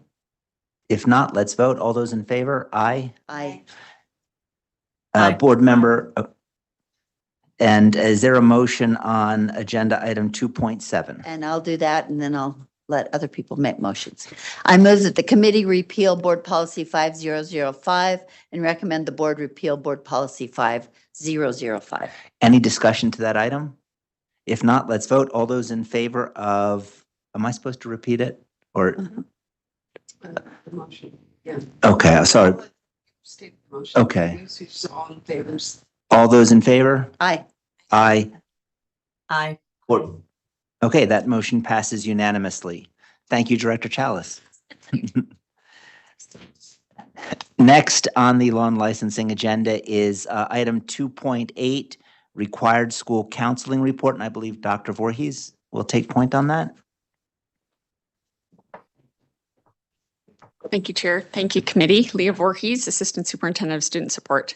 I am presenting this issue today for you on behalf of Bethany Marker, your school counseling specialist. Her daughter is graduating from the University of Utah, so she's not here with you. So this is the required annual school counseling ratio report. Your rule does require that we present it to you every year in May. We go through and do an analysis of every LEA in the state if they meet your rules requirement of having one school counselor for every 350 students as an average across the LEA. And any LEA who doesn't meet that ratio is required to present to you a plan to meet the ratio. We have 2 LEAs this year who did not meet the ratio. And both of them have presented plans for you for your acceptance, Fast Forward High School and Grand County School District. Fast Forward High, their reasoning was their school counselor moved schools. They have hired someone to replace the school counselor. That person is not a licensed school counselor, but is working on licensure. For Grand County's plan. Dr. Voorhees, I'm sorry. do our rules permit that? Yes. Okay, thank you. Yeah. Thank you for that question. Grand County School District also lost a school counselor at the beginning of the school year. They were unable to recruit and hire someone to move to the area, likely because of the cost of living in Moab. And so they do actually they have filled the school counselor position, and they have added an FTE, which they're also hoping to fill. But they did not have a school counselor through the year when the data was taken. We've also provided for you, Chair, you can see as you're looking at it, we've provided for you a year-over-year analysis of ratio reports. Bethany and Michelle Glightly, before she left us a couple months ago, put those together for you as well. I'm open to any questions. Any questions from the board? If not, I'll take the lead, Dr. Voorhees. My question is, what the data that we have, like we come up with this ratio of 1 to, I think you said 350 is our ratio. That is based on what data? That's based on that's actually originally based on national data. The National School Counselors Association, if that's the way, or the American School Counselors Association, I'm trying to remember the correct title. So they did an analysis of the number of the school counselor to student ratio in order to provide the services and supports in their program implementation model. That was reviewed by the board. Let's see, we reviewed that in my term. So it's been within the last decade that you reviewed that as a board. You weren't there, but the board reviewed it and determined that because we have a hard time hiring counselors because of the number of counselors that are available in the state, that 1 to 250, which is what that national recommendation is, would be difficult for our LEAs. And so as a board, determined that 1 to 350 was a more reasonable ratio, considering what school counselors are required to do in your implementation model, which, if you remember, you reviewed just last month in full board meeting. You updated the rule related to the program implementation model, and the number of counselors that are available in the state. And there was a lot of feedback from school counselors, from superintendents. Angie, I don't know if you remember what that was, but it's been within the time I've had this job. It's me as well. Yeah. I actually remember it as well. I want to say it was a couple of years after I came, and Yeah. I came in 2015, so maybe 2017. So, Dr. Voorhees, I don't see any lights, so I'm just going to ask a follow-up. Is it time, is the data changing, are the factors changing to warrant a review of that ratio? That's an excellent question. I don't think that I would have the expertise to answer that question. I think we'd have to refer that to Bethany, but that's something that I could ask her to send the committee, the full board, that type of information. I think so. If there's no, I won't make a formal Sure. motion, but if we could do a formal request and provide that information to the board, 10 years is a long time, especially given the huge changes we've seen with mental health. These are guidance counselors, correct? Yeah, But they not all, therapists, so they but don't they- do therapy. but they do provide tier 1 Yes, interventions. exactly. I'm learning. Yes, you Yes. are. And I That wanna was say- impressive. I want to thank Tanya for that. She's been walking me through that, but because they do that, I do think I don't want to stick to a number just because we've always done it. Mhm. And I don't think that's appropriate. So if you could, that would be Yeah, fantastic. we'll happily take care of that. Any other questions from the board? I'm impressed there are only 2 schools that didn't meet that ratio.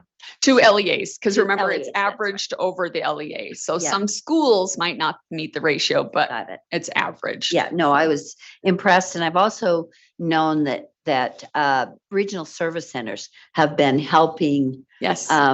both train counselors and help with sharing counselors. And I think that was a great innovation. So just- One of our former school counseling specialists is in our ERISA at present. I think it's just, I'm really pleased that they took that on.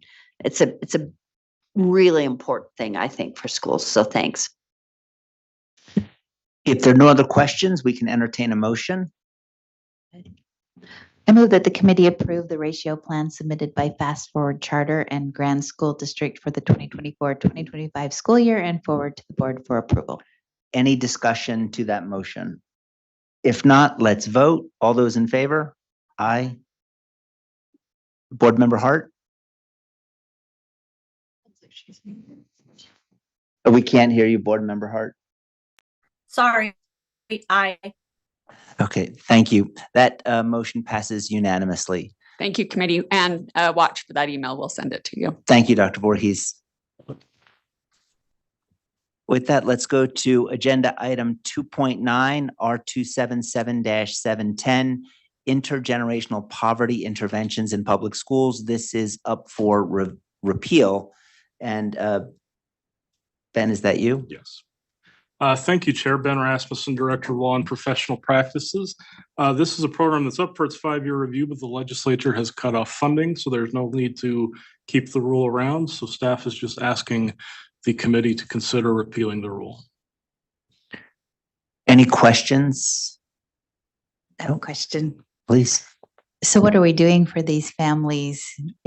Are there families that were impacted by this in with schools with high levels of intergenerational poverty? Did the legislature backfill anything to support these families? Or is it the funding's gone? The plan's We have gone? the specialist here that may be able to help us as well. And While he's coming up, I can provide some information. The funding that was related, sorry, I didn't know. The funding that was related to this program did not disappear. It didn't go away, but it was moved over into the WPU add-on for at-risk students. And so it's been combined with the funding for early literacy. There's a number of the elementary school counseling program. And so the funding is there. It is now up to the local boards to make a determination on how they're going to use the at-risk WPU at-risk funding. And one of those options could be to support this program, but they would no longer have the reporting requirements to us nor the restrictions related to the program. Yeah. Thank you. Mr. Palmer, is that correct? Yes, thank you, Board Chair. Yes, that is correct. Those funds have been put into the at-risk. We're in the process of educating our former grantees about the at-risk and how to access those funds. So yes, that's what's happening. Thank you. Board Member. And then- Do you see a significant loss to some of these? Was it LEAs that were getting the grants? Was it individual schools? How were the grants implemented? May I answer her question? Please. Sure. Yes, thank you, Board Member Wood. What we are seeing is these were grants for after-school programs given to LEAs. Yes, that's correct. And so we still have our 21st Century grant program, which supports after-school programs. We're also in the process of helping the grantees not only navigate that risk, but also find other ways of finding funding that's also going to their LEA to support after-school programs as well. Thank you. Board Member Lear. And I just had related question. Are you finding that LEAs are comfortable, or do you think that this is kind of speculative, but do you find that LEAs are fine about having those funds combined? I answer a question. Please. Thank you. Yes, Board Member Lear. So in our efforts to make the grantees educated about the process and make them feel comfortable, we are trying to present this as an opportunity in a positive direction where they can share with their LEA the success of their after-school programs. Change is always difficult for everyone, but we are here to support them and help them navigate through this new change. Okay, thank you. Thank you. Yeah, thank you. No other questions? I think we're ready for a motion. I just have a comment. Oh, please. Thank you for being so positive when some of us are not feeling so positive. Thinking the same thing. Thank you. It's my pleasure. Yeah, I would agree with that. Thank you. Any other comments? If not, well, let's proceed. Anyone ready to make a motion? I'll make the motion. I move that the committee repeal R277710 on first reading and recommend the board repeal the rule on second and final reading. Any comment or discussion on the motion? If not, let's vote. All those in favor of the motion, aye. Yes. Aye. Okay. Board Member Hart was an aye. That passes unanimously. Thank you very much. Reluctantly, I said, is that a motion? Or is that? Oh, let's go to item 2.10, R277-126, Utah Fits All Scholarship. This is up for repeal. And Ben? So yes, thank you, Chair. Last year, the legislature passed a bill that required the board to create this appeal process and rule. This year, the legislature took away that authority. So given that that's been repealed, we need to repeal the rule as well. I do have a question on that. I remember this committee taking time, a lot of thought. I remember the debate over should it be 10 days or 5, whatever the debate was, but we put a lot of time, effort into that. Is there any indication why the legislature took that rulemaking authority away from us in this regard? I have some sense. The sense that I got from policymakers at the legislature is that they thought that if the program administrator, which is ACE scholarship, if the program administrator were to reject an expense or deny something, they thought that the board would be unlikely to overturn that. Meaning, I'll give an example. Like, let's say that a family requested a lagoon season pass, right, for to use for their scholarship money, and then the ACE scholarship denied that. They felt the board was unlikely to be more permissive with funds. That was my sense, that saying that the board would be more okay and say yes to that expenditure, if that makes sense. And so they felt that, and I'm trying, it's hard for me to speak for the legislature, but they thought that the program administrator would be better to handle the appeals rather than us, because we're unlikely to overturn the decisions of the scholarship granting or the program administrator. And I understand, Deputy, as long as you're reading between the leaves, I understand that. But so is the understanding that the organization that makes the decision is in the best position to rule on the appeal? Is that what that must be their conclusion, because they did that. I will say we talked to a couple of other states that did have appeal processes at their SEA or the USBE comparison level, and they actually didn't receive many appeals, but they engaged in conversations. It acted in some ways as a deterrent, or it encouraged the program administrator to work with parents. And it was more of this like backstop, or, not threat, that's a heavy word, but the people at the SEA told me that although they had not received any official appeals filed at the SEA, that there were conversations where families reached out to the SEA, and then the SEA person kind of reached out to the program administrator and had conversations. But that, we did share that information with sponsors, and they chose to go the direction they went. regardless. I mean, it's interesting because this board yesterday on the issue of sensitive materials, I think it was board member Wood's motion where it said, we don't want the people making the initial decision to serve on the panel considering the appeal because of a possible conflict.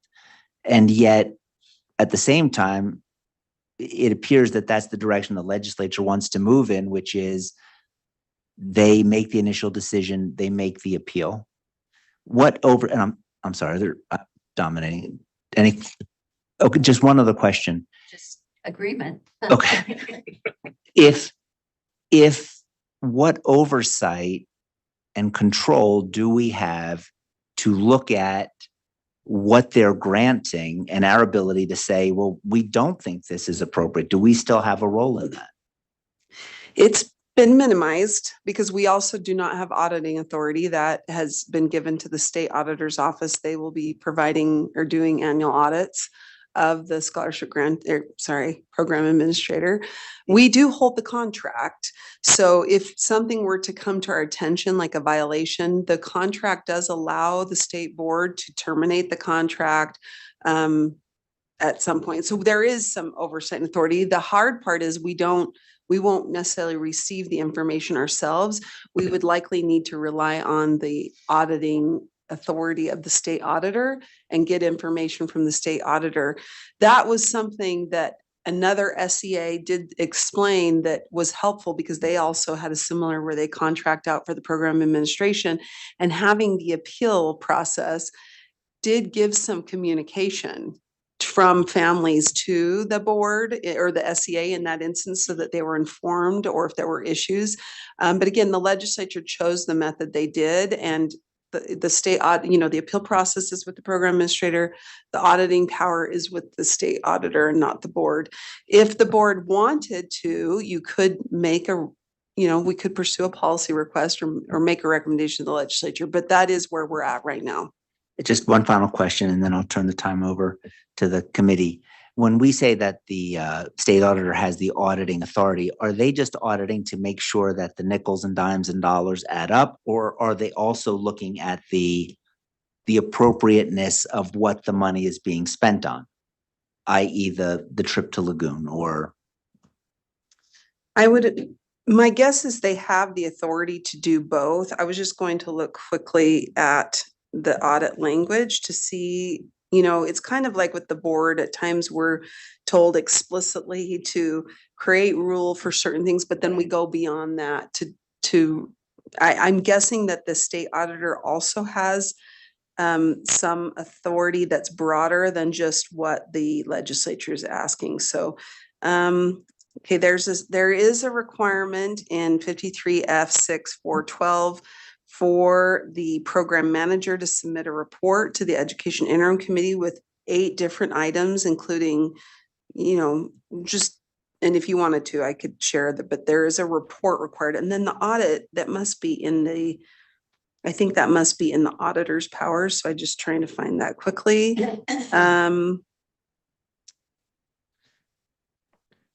If you might, if there are any other questions, I can look really quickly. To see and I don't want to put you on the spot. I'm just and I'm happy It would to. be in the bill, maybe? Well, it would have been in last year's bill. I'll find, if you give me a minute, I can find it. Are there any other questions, comments from the committee? I'll just say for, I guess, the record, which sounds so corny, but I'm a little disheartened that the board who oversees all of public education funding has a decreasing role in oversight on this program, that the money's increasing, the board's oversight role is decreasing, and I think that's unfortunate. I think the board would do a good job in providing a sort of a public evaluation of how well the program is doing, and provide some maybe transparency, and also just a more neutral sort of evaluation process in the middle of a very expensive program. I did find the audit language. It is in section 67 3-1 and the requirements regarding Utah fits all and the auditor's authority and powers is found in subsection 21. It also addresses auditing of the Carson Smith and Special Needs Opportunity Scholarship. So this is what it says.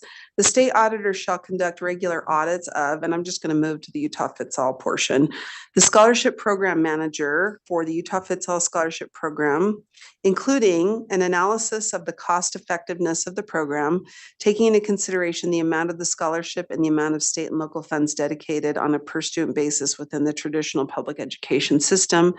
There is, the next subsection says nothing in this subsection limits or impairs the authority of the State Board of Education to administer these programs. So it does seem to, it's broad. I think the state auditor would have very broad authority to determine what that audit looked like. They could make it more about performance. They could look at details like approved expenditures. And then subsection B appears to also provide the state board oversight authority and state that we could, if we found, I'm guessing, concerns with the contract, we do hold the contract with the program administrator. So we could have discussions and maybe amend the contract if needed. I had one more thought that maybe is a parallel. As the school fees discussion progressed a couple of years ago, the legislature was very focused on, we want a chart of accounts from every school district or every LEA. We want really intense accounting. And I find it interesting that with this program where there's, and I'm not sure if it's an exact parallel, but where there is even more money at stake, that the board's role and the legislature's desire for very specific accounting is more minimal. And I think that's, again, unfortunate and disheartening. Yeah, I'll make a comment, and if there are no others, we'll just call for a vote on this. But I am surprised and I would say disappointed. I do think that although I'm a supporter of school choice and this education marketplace, I am troubled that the organization that makes the decisions is now empowered to make the appeal with, as it appears, the only educational oversight coming from the auditor's office, which I don't fully understand either, but thank you for that summary. Any other questions or comments? If not, well, I'll make the motion, and that motion is R277-126, Utah Fits All Scholarship Repeal, that the committee repeal R277-126 on first reading and recommend the board repeal the rule on second and final reading. All those in favor? Aye. Board Member Hart? Aye. Okay, that motion passes unanimously. Let's go to item 2.11, R277-629, paid professional hours for educators. And Ben, is that you again? Okay. Thank you, Chair. So the amendments to this rule come about again as a result of legislation during the session. The primary change during the session was that the number of things that this fund could be used for was expanded. So in reaction to that, we've proposed a couple of edits to the rule that would basically require LEAs to establish a policy outlining how they'll use the LEA's program funds in light of the expansion of the appropriate uses for the funds. So there's a couple of lines that add that. There's a few technical changes, and then adding the category 2 oversight category for this rule. Happy to answer any questions. I hope we have the staff online for this if you have any questions. I do. Sam, Chair. Yuri, and Darren. Go ahead. I've gotten some feedback on this one, and I have some questions just myself. Why do we feel like a policy is necessary for this? So the primary reason is that we want to maintain local control, but we feel there should be some consistency in how the LEAs are applying this. And so we want them to, that policy doesn't have to be complicated, but the staff felt that by having the LEA set that policy, that would give them the opportunity to think out how they're going to do it and apply it consistently with all their educators, including educators that may move between LEAs. Okay. I have just following up with Vice Chair Hartzog's question. Line 27 directs LEAs to establish a policy, but line 28, doesn't that already do that by just saying, look, this is what you can use the funds for? Well, there's a, like I said, there was a greatly increased number of things that you can use the funds for. And so the policy would basically outline how the LEA would prioritize amongst those different options. Okay, thank you. Any other comments, questions? To do too many things at once. Uh, Molly? No. Oh. Carol, go ahead. I already. Oh, I'm thinking. Dang. This was something I should have checked. I'm not recalling and having a long conversation yesterday and me being pretty rude and insistent that things that the law doesn't require should not be then expanded by rule. I'm concerned that the law doesn't require the LEAs to establish a policy, and yet the board's doing that. And I heard your explanation, Ben, about, well, yeah, it might help LEAs or if educators move from LEA to LEA. But other than that, I mean, am I missing a place where it says that the LEA should establish policy in the law? The law does not require this. This is a staff recommendation. And any other rationale other than mobility of educators, same from district to district or LEA to LEA? That's my understanding. Katie, do you have anything you want? Katie Hill has her hand raised online. Chair. Please. We can't hear you. Is this? All right, I think we should be good. Okay. There you go. Sorry, Katie Hill, Quality Instruction Coordinator in Teaching and Learning. And the reason we were thinking this way, and I appreciate your input about establishing kind of how this could be a complicator for some LEAs, is that we get phone calls from educators and from business administrators and different people of like, well, is this okay? Is this okay? Is this okay? And it's a pretty broad legislation for what it counts for, as far as this. And what was really expanded was that the code now will say that you can use this money to pay for conference registrations or hours or, and so it's a little wide as far as its scope is and general how the money could be used. It's pretty much broadly what a teacher would do or what an educator would do and to compensate them for that. And so we were just hoping that we could redirect those questions back to the LEA and say, speak to your LEA about what their policy is about how that was going to be used, rather than us kind of coming up with a answer that may or may not be in alignment with what the LEA is hoping to prioritize, how that's to be used. Can I follow up with Katie for a minute? Please. But it's possible, is it not? Or I'm just suggesting, could you, even in those conversations, say this is really something managed at the LEA level? We don't really have an answer for you. It seems to be something allowed by the law. If you want to go that far, we'd refer you back to Granite School District. I mean, you could do that anyway, couldn't you? I suppose we could. As we were just talking through, we were just kind of hoping to give them something more concrete than that answer, but Board Member Lear, that would be an answer as well. And one more follow-up that I had previous to this one. And there's really, and I didn't check the oversight category. This is going to be category 2. So the oversight by the USBE will be minimal, but there's not really going to be any monitoring of whether these policies exist or not in 160 LEAs, I'm assuming. So that seems like we're asking them to write a policy, but we won't ever know necessarily. That's a question.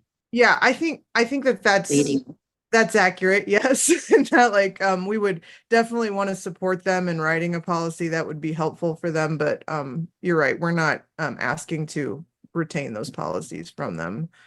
Okay, And we're thank kind of you. putting the burden of them communicating that policy on the LEA to them. And I want to say, I'm not trying to put you on the spot, Katie. I know that this is something you were directed to do, and so and you're responding to some information you've received. So I'm just trying to understand if this is the best way to go. Thank you for your responses. Thank you, you for Board Member Wood. Hi, so just to follow up with Katie, so is there any reason why you couldn't refer them back to their principal? Because as the law says, this is a plan between them and their principal. There isn't any reason we couldn't do that. This was just another way of approaching that problem, but if that's the board's recommendation, we can definitely change it to that idea. Okay, and follow up with that, is the money the same for every teacher? Like, I know that it changes between LEAs and what they're getting, but as far as is it a pretty, like, is there a formula that's divvying this out in a standard way? Ben, and correct me if I'm wrong, and I'm really sorry if I'm talking out of school here, but it's been based on the hourly rate in most LEAs of the teacher, which would depend on where they are on the salary schedule. Is that correct, Ben? Am I right in saying that? That was my understanding from what I understood from the discussion. Okay, So- so that would be accurate in saying that there's a standard formula in how this is being divvied out to every school based on whatever that is. Samuel. Correct. That's my understanding, yeah. Okay, so I'd like to make a motion. Thank you. Thank you. Board Member Hart. Are we concerned at all that, or is it perfectly fine in the way either the bill was written or intended, that if an LEA wrote a policy, that they would artificially limit what so the money was intended to be spent on this range of possibilities. Would it be concerning to anybody if the policy that an LEA wrote was more restrictive in what it allowed expenditures on? Does that If I make may, sense? Chair. I mean, I think our feeling was that we wanted to maintain local control, and so LEAs can be as restrictive or as loose in the policy as they want to be. So I don't think that would be a great concern if one LEA was more restrictive than others in the way they interpreted the policy, if that's the policy option that the board pursues. Well, like, so if an LEA said, we're not going to spend on professional travel, these are the allowable uses, is that honoring the spirit of what was intended? I didn't follow or talk to the legislator that broadened the scope. Katie, do you have any thoughts on that? I think what we were just trying to do, board member Hart, was to really give as much control, but also have some order in how the money could be distributed. And that LEA we're not as concerned with order and consistency about this. They could write a broader policy that would be less restrictive. And if they were more concerned about that, especially if you were managing a lot more teachers than, a smaller district, then that might be a concern for the office. We really just wanted to give that responsibility and freedom to the LEA to kind of manage this according to their situation. Understood. Okay. Any other questions from the board? If not, I believe Board Member Wood was prepared to make a motion. She's awful. I'm going to move that we strike line 27. So you would need to strike lines 32 and 33 as well. Oh. I have the motion on the screen, assuming that was going to be the motion. If I may, well, that's the motion. Is there any Well, let me make Yeah, sure you that, confirm okay, right. that's fine. Thank you. So we already. So any discussion to that? Is that the motion correct? Yeah. Yes. Is there any discussion to the motion? Well, I see this, whatever we do, giving, I understand the want for order, for guardrails, but whatever we do, we are going above the law, which basically says as determined between an educator and a principal. If there's opposition to this, I would consider a may over a shall. If this was something that the committee chose to vote down, that would be an additional thought in my discussion. And I have to say, I've gone back and forth, but I just in my head and then with Leanne about a LEA created policy, because I can see LEA's desire, especially a big one, to have something consistent that principals can rely on, because the idea that you're meeting with every single educator is a little overwhelming for principals in big schools. However, again, having had a long discussion yesterday about staying consistent with the law, not exceeding the law without a more compelling reason than this, I think I would go along. I know I would go along at this point with just saying what the law says, not needing a rule. Ben, your light is on. Do you want to? Oh, thank you. Board Member Hart. Yeah, I just realized that, Member Wood, you said that I did not look at the originating code. You said it was the LEA. Is the LEA mentioned in the code, or is it simply between the principal and the teacher? Please.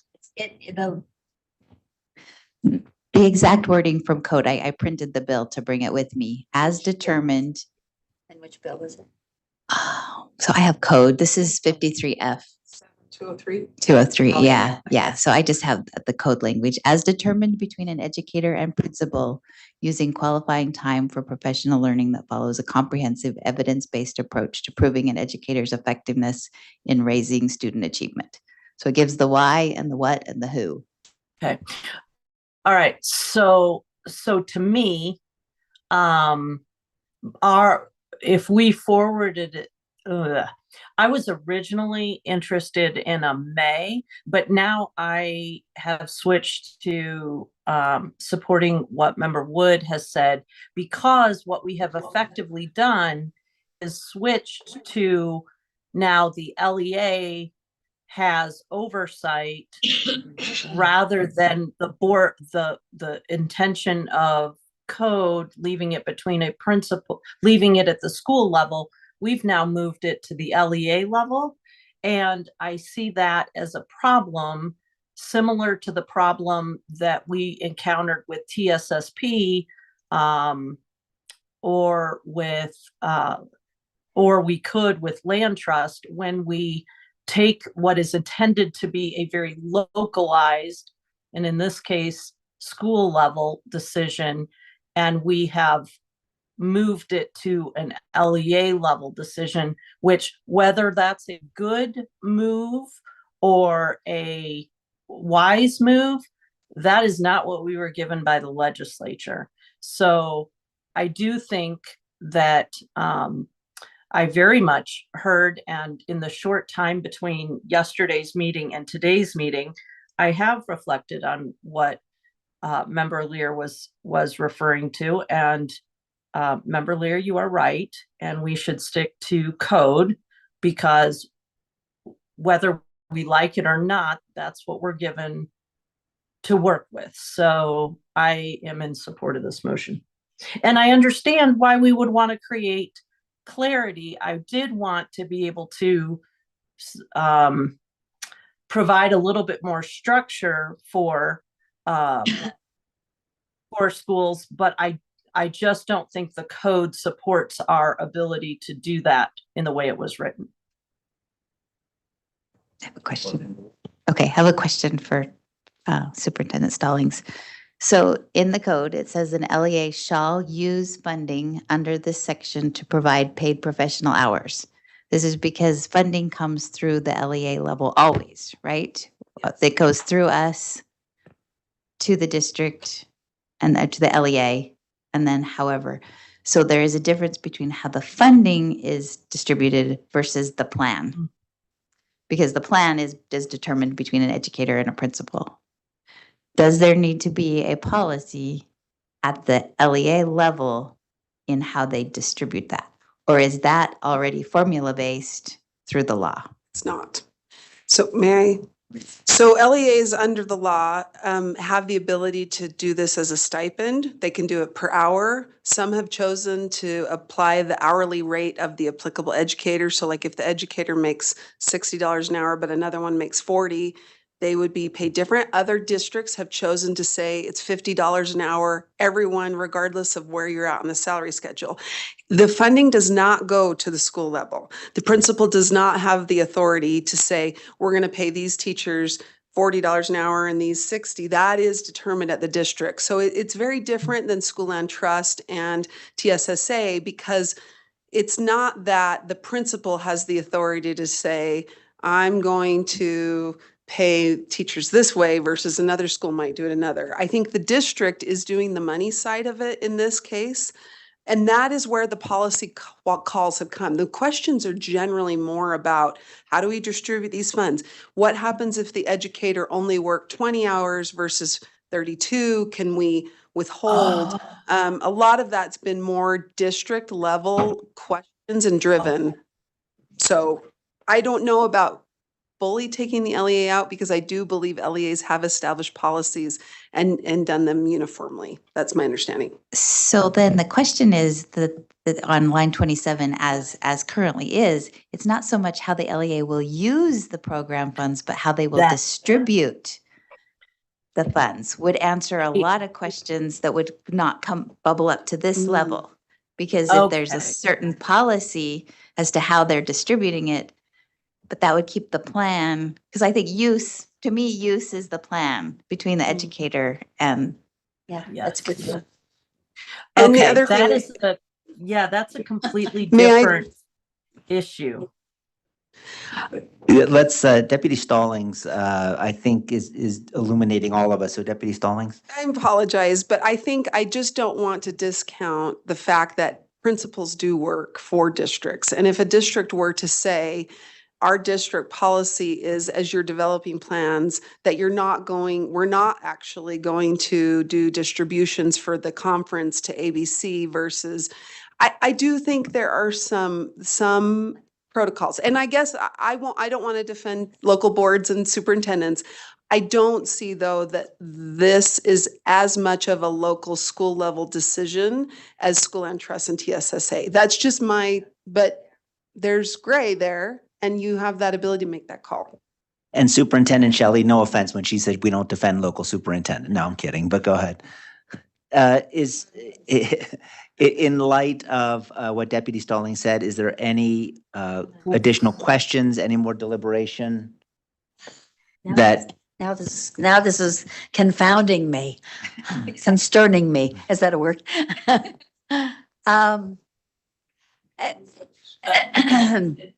I know you. Oh, I know you think that. I know that you brought this rule to us because you thought this was a good idea. I mean, I'm not saying did you think this was a good idea to do, because obviously you did. But do you think it would be helpful for LEAs if we left the rule but changed the language to outlining here how the LEA will distribute program funds, so that then teachers would be informed? We do it by stipend. We do it at $50 an hour, so that it wasn't just word of mouth, or it wasn't just again more fluctuating. It was more predictable. And that would still be consistent with the. I think that would be consistent and with certainly the be more law. precise as to what our intent. But it also reflects the reality of where money goes in the system. So, Leanne, are you comfortable with? Yeah, I'll actually amend my motion. So I'll have a substitute motion that rather than striking, that we maintain the language in 27, but replace the word use with distribute. And Board Member Hart, before we go into the discussion of that, you had started to say something and wanted to make sure you had the chance to express it. Yeah, I was going to suggest this exact motion. The next decision point I think we would need to make is, do we want to add and may create a policy for use? I tend to think we are going to get a little pushback from legislature if we say LEAs can limit that money. I think there's a reason that they wrote it the way they did, but that's pure conjecture on my part. I do support what Member Wood has changed it to.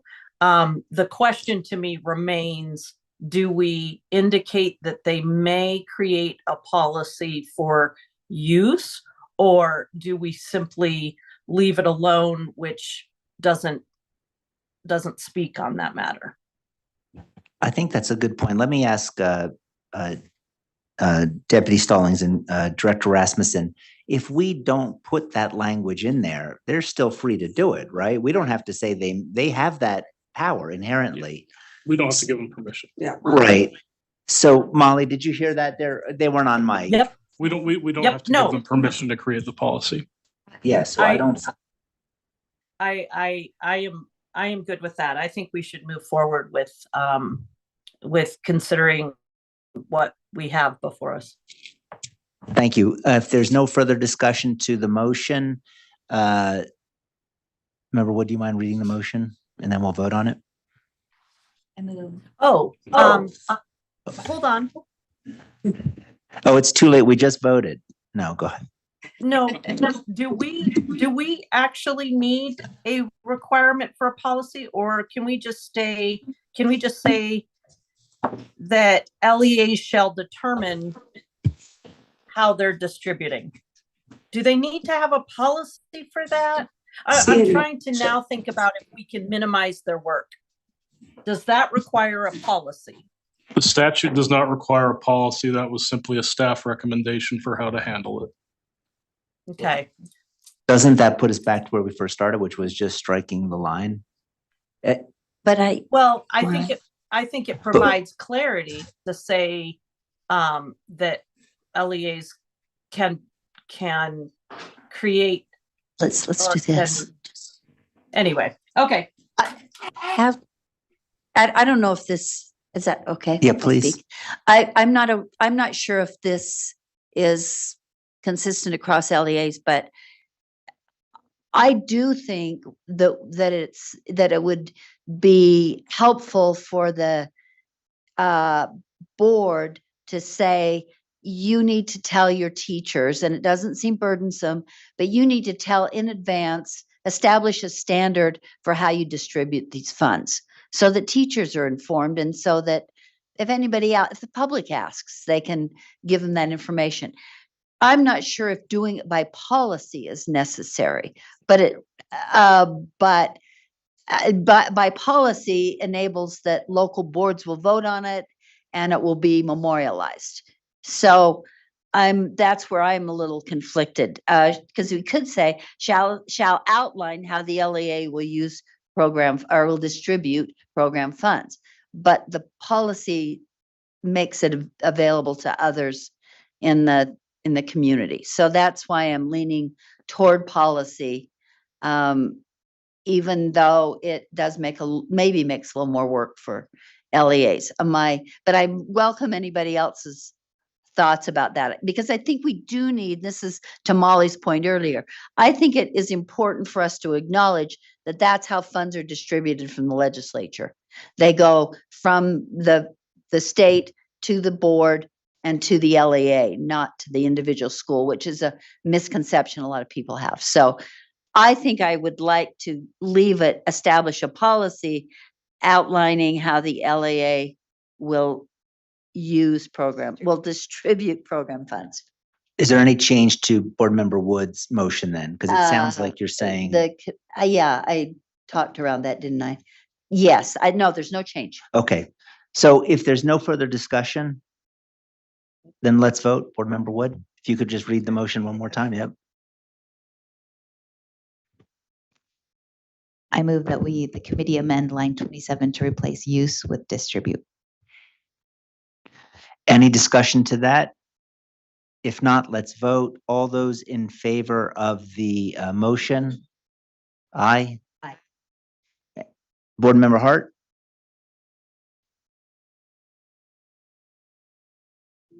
Aye. It looks like you made, okay, thank you. That motion passes unanimously. And then if we could go back to the rule and vote on the rule, and Board Member, would you have any objection to reading that?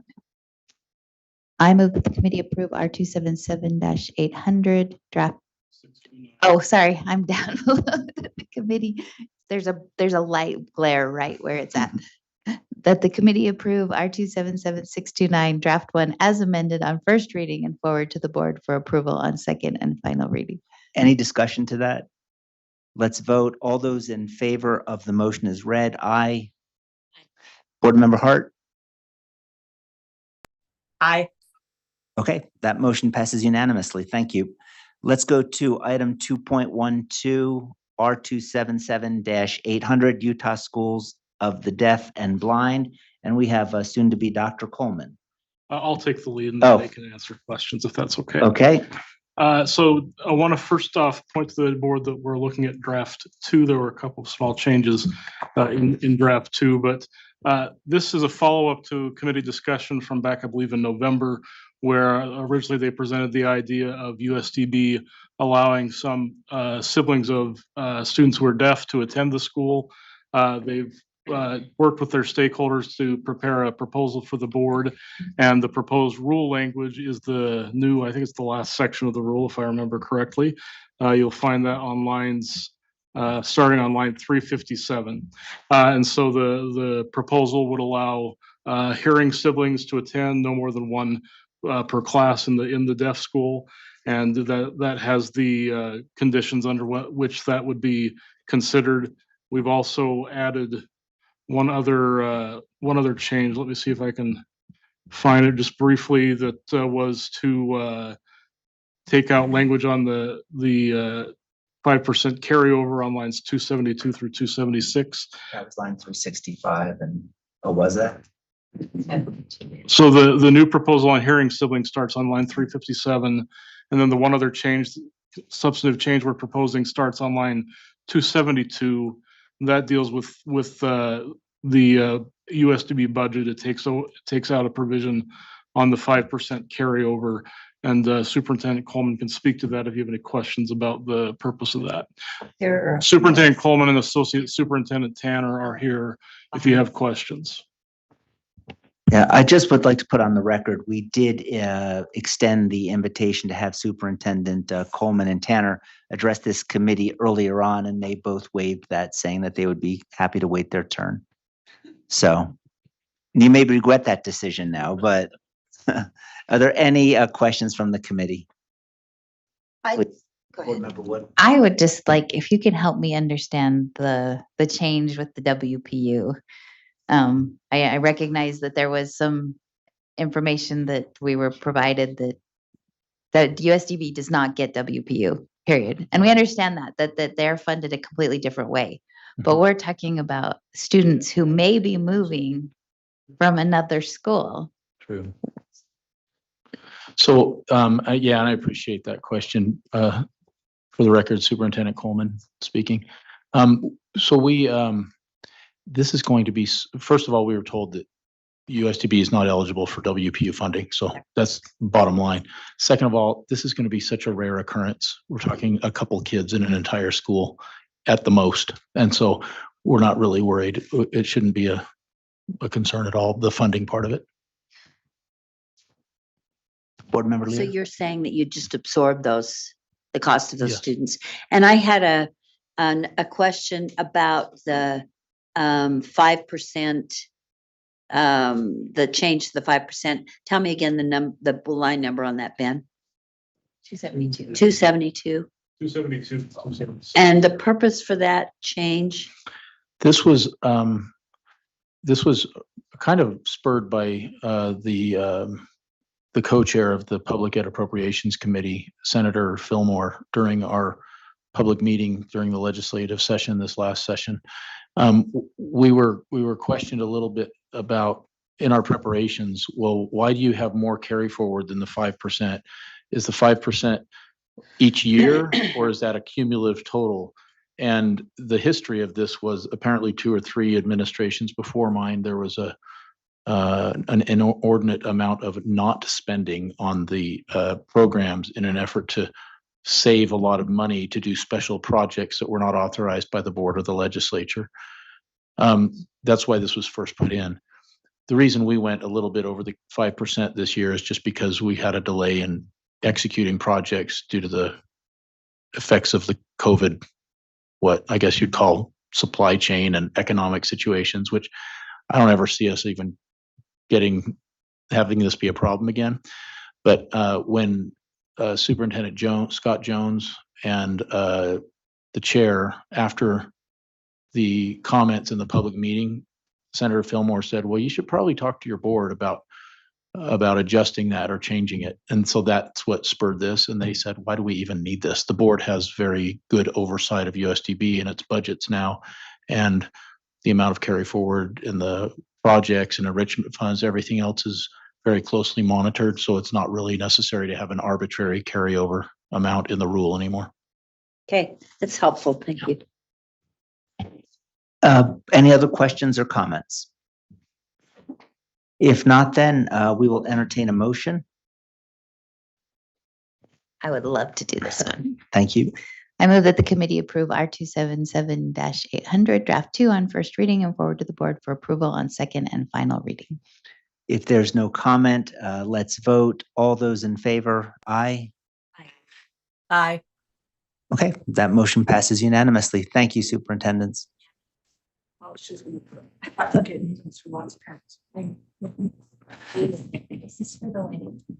Let's go to item 2.13 R277-926, certification of residential treatment center special education program.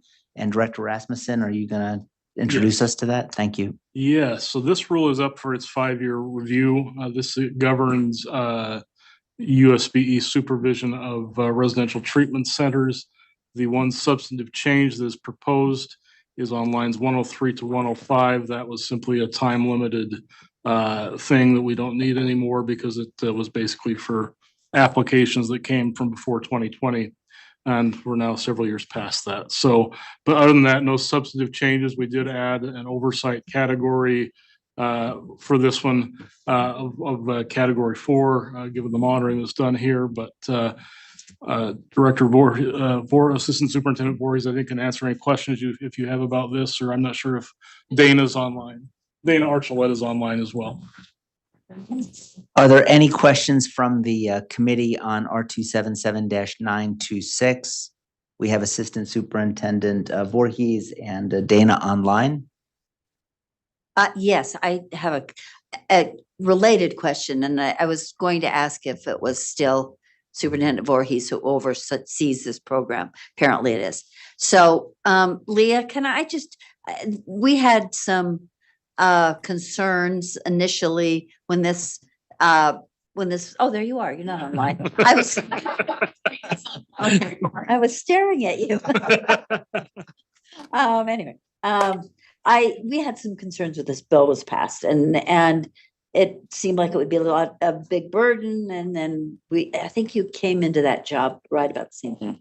Anyway, we were assured that no, Leah could manage this, and this would be better actually for young people and blah, blah, blah. So I just wanted sort of an update from you, if that's okay, about how you've been able to do the monitoring and how you feel like this is really improving maybe residential treatment centers and their relationships with LEAs or something to that effect.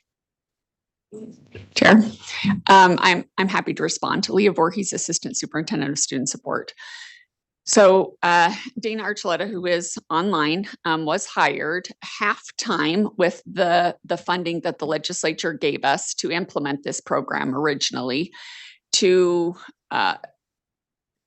monitor the 26 residential treatment centers that the legislature originally asked us to monitor, and just monitor the special ed programs of the residential treatment center. The Department of Health and Human Services monitors the whole RTC. We only monitor the special ed program. We monitor it exactly like we monitor an LEA, use the exact same process. And with the addition that the RTC has to ensure that the state standards, that the state, if the student in the RTC was sent from another state, that the state standards from that state are being implemented, and that Utah state standards and licensure are implemented. So there's just a tiny bit bigger. It's actually a smaller process because RTCs are smaller, but the requirements are slightly larger.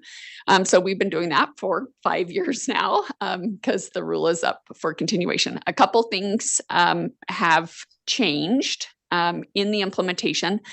One is, you may remember that 2 years ago, we did an analysis of our capacity to monitor the special ed programs in these LEAs, and determined that we did have a little more capacity, and there were other RTCs in the state that were interested in being certified because the two states, Illinois and California, had asked us to certify those RTCs so that they could send students specifically to those RTCs. And so we agreed. We did talk to the legislature about that. We talked to Public Ed Appropriation about that. We agreed to not dramatically, but incrementally increase based on requests from Illinois and California to certify a couple new RTCs, which we have done. And Dana has improved the process so that she monitors with another of our special ed monitoring specialists.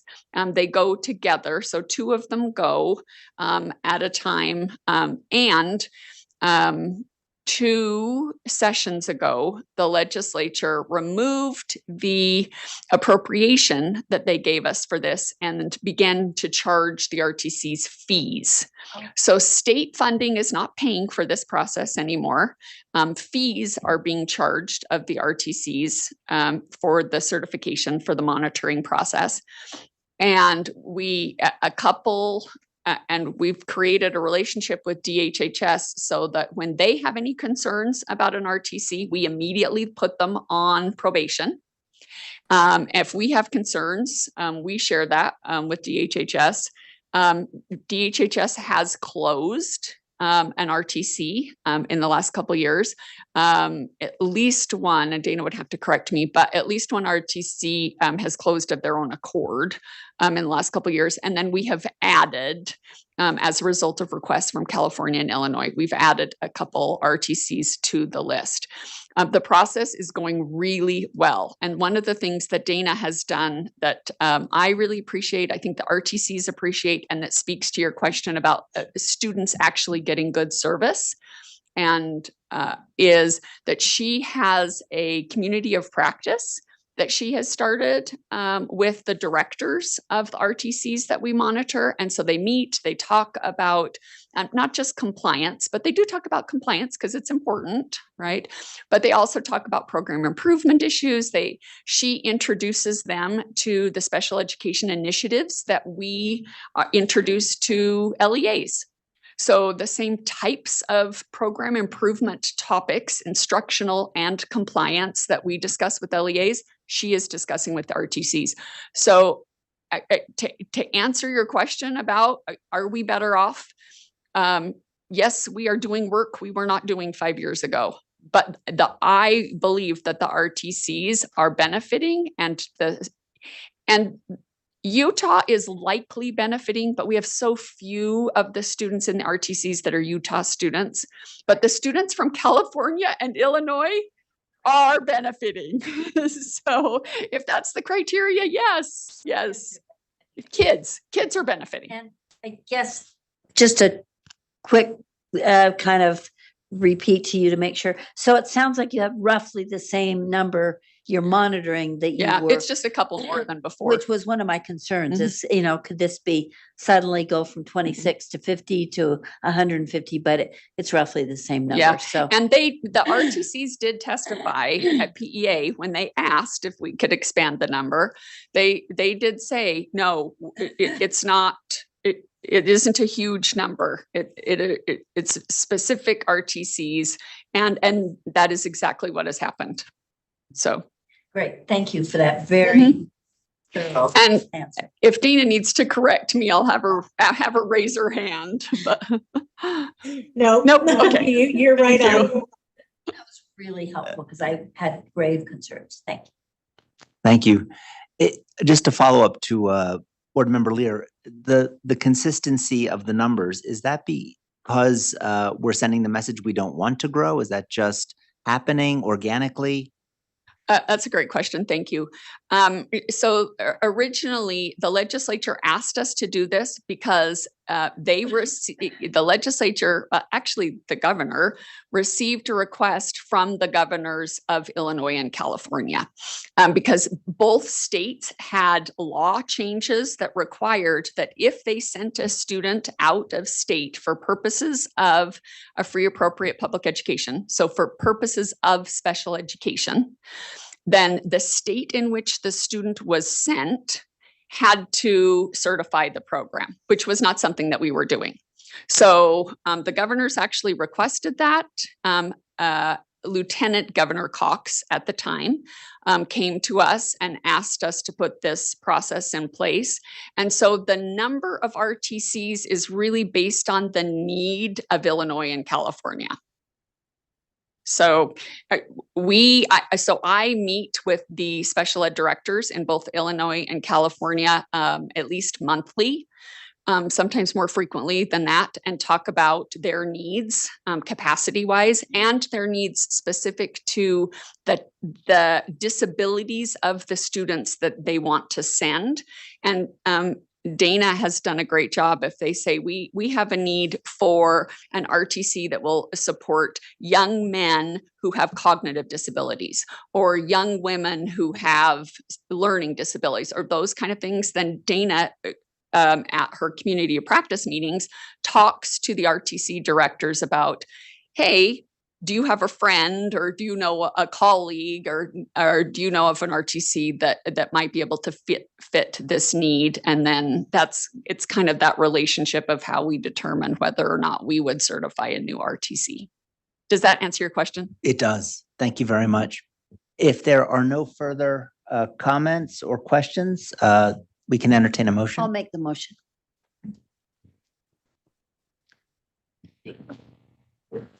Sorry, there you go. I move that the committee continue and approve R277926 draft 1 on first reading and forward to the board for continuation and approval on second and final reading. All those in favor? Aye. And I say one Aye. thing. Oh, I'm before sorry. we- Yep. Just quickly, I was pleased to see, and I want to make sure I'm right, when I saw that we'd also added a oversight category, that it was a category 4, because I think this is something that could get out of hand, but we'll have to monitor carefully. So with that, I vote aye. Thank you. I was just going to make a comment. This is it's kind of a hard one to classify because the residential treatment centers aren't technically oversight entities within that, but we decided it was close enough that that's where we'd place I it. think we And should we be. may need to amend that oversight rule at some point to update that definition of oversight Yeah, entity I thought that was to a make really it good fit choice. more squarely. Thank you. Thank you. So one more, I just didn't get all the votes. So all those in favor, aye. Aye. And then, okay, that passes unanimously. Thank you. Thank Thank you, you. Superintendent Voorhees. Let's go to item 2.14, R277-331, stipends for future educators. This is marked as a new rule. And Director Rasmussen, will you be leading that? Yes. Okay, thank you. Thank you, Chair. So this is a new program that was passed by the legislature during the session. This is meant to provide student teachers stipends to help offset the costs of their student teaching. The board was directed to establish the amount of those stipends by rule, and so based on the funding provided, staff is recommending that be $6,000 per semester for eligible students. The rule basically goes into the terms under which that would be paid to the educators. They would be basically paid by the LEA that they are teaching with as a 1099 employee is the proposal under the rule. And then that's kind of how it will work. Staff anticipates that the $6,000 stipend will probably last us for about a year, and then that we will be asking the legislature for more money, assuming the program is a success. So what questions do you have about the program? Board Member Wood? So I have a huge concern with the way we've chosen to distribute the payment. And I talked to Representative Peterson and I said, did you choose the contract? And she said, nope, I didn't care how you do it. Again, I love when we meet with legislators and they just say, just do your job. Like they're just like, because I do a side job that I'm a contractor and the end payments that you have to pay for taxes. So I checked it out. It's a 15.3%. So automatically they will lose $918. So almost 1,000 of that will go to taxes immediately as a contracted position. So is there a way that we can distribute this in a different way that won't take almost $1,000 away on taxes? I think the problem has been, and I'm not sure who's online that might be able to speak to this from a finance perspective, but traditionally these have not been employees of the LEAs. So I think there would be additional costs to the LEAs if they were having to make these employees and actually to pay them as employees. And otherwise, any payment you give them, whether I think it comes from us or whether it comes from the LEA, would be on a 1099 basis. Which you do have to pay the Social Security taxes and that otherwise the employer would pay. But I'm not sure if there's anyone online. Malia's got her hand up. Maybe she can speak to that. Thank you. Dr. Height? Yes, Malia Hyde, Executive Coordinator of Educator Licensing. I worked through this language with several HR directors. And we felt, and the recommendation was to provide them as a contract employee so that the LEAs are not bound by providing benefits to student teachers and having to do all of the withholding for employment. There are a lot of employment laws and policies that this would allow the freedom. It also was a consideration that most of these individuals are working. If they're working part-time as their students, college students. And so a $6,000 stipend, while taxable, would be part of a year where they are likely not making a lot of money and their tax burden would be significantly lower than were they to withhold the funds. Board Member Wood, do you have a follow-up or does that? I'm concerned. I understand. That I understand. But Dr. Height, thank you for that. I do have a question and possible motion. And this would be on line 24. It says an eligible student teacher shall be a student in a Utah university. Is there any, and I guess my question with this is university meant generically to cover both colleges and university, or is that specifically designed to be a university? That would cover anyone with an approved prep program. And we do have your motion to amend queued up. Already. Assuming that you would make that motion. Oh, you guys are great. Okay, then I would like to make that motion. And it's on the screener. Could you read that, Ben? Yeah, the motion would be that the committee amend line 24 to replace university with institution of higher education. So I'm just going to make a motion. I just wanted you guys to be aware of that. No. I don't want to take a vote and then you guys be like, what? So I'm just looking to substitute the word university with institution of higher learning on line 25. And Dr. Height, do you see any issues with that given the status of the law? I do not. I just reviewed the law. Okay. You have a hand from Dr. Thronson? Oh, Dr. Thronston? Sorry, I can't see that, but Dr. Thronston? Yes, thank you. I just wanted to bring up one thing that I'm thinking as you guys get. So I just Sorry, would rather. watching multiple meetings. I don't see any language in here around indirect costs. It came up in our conversations with the Superintendent's Association. I do think we want to be clear that they should not be claiming indirect costs for this piece from an administrative side.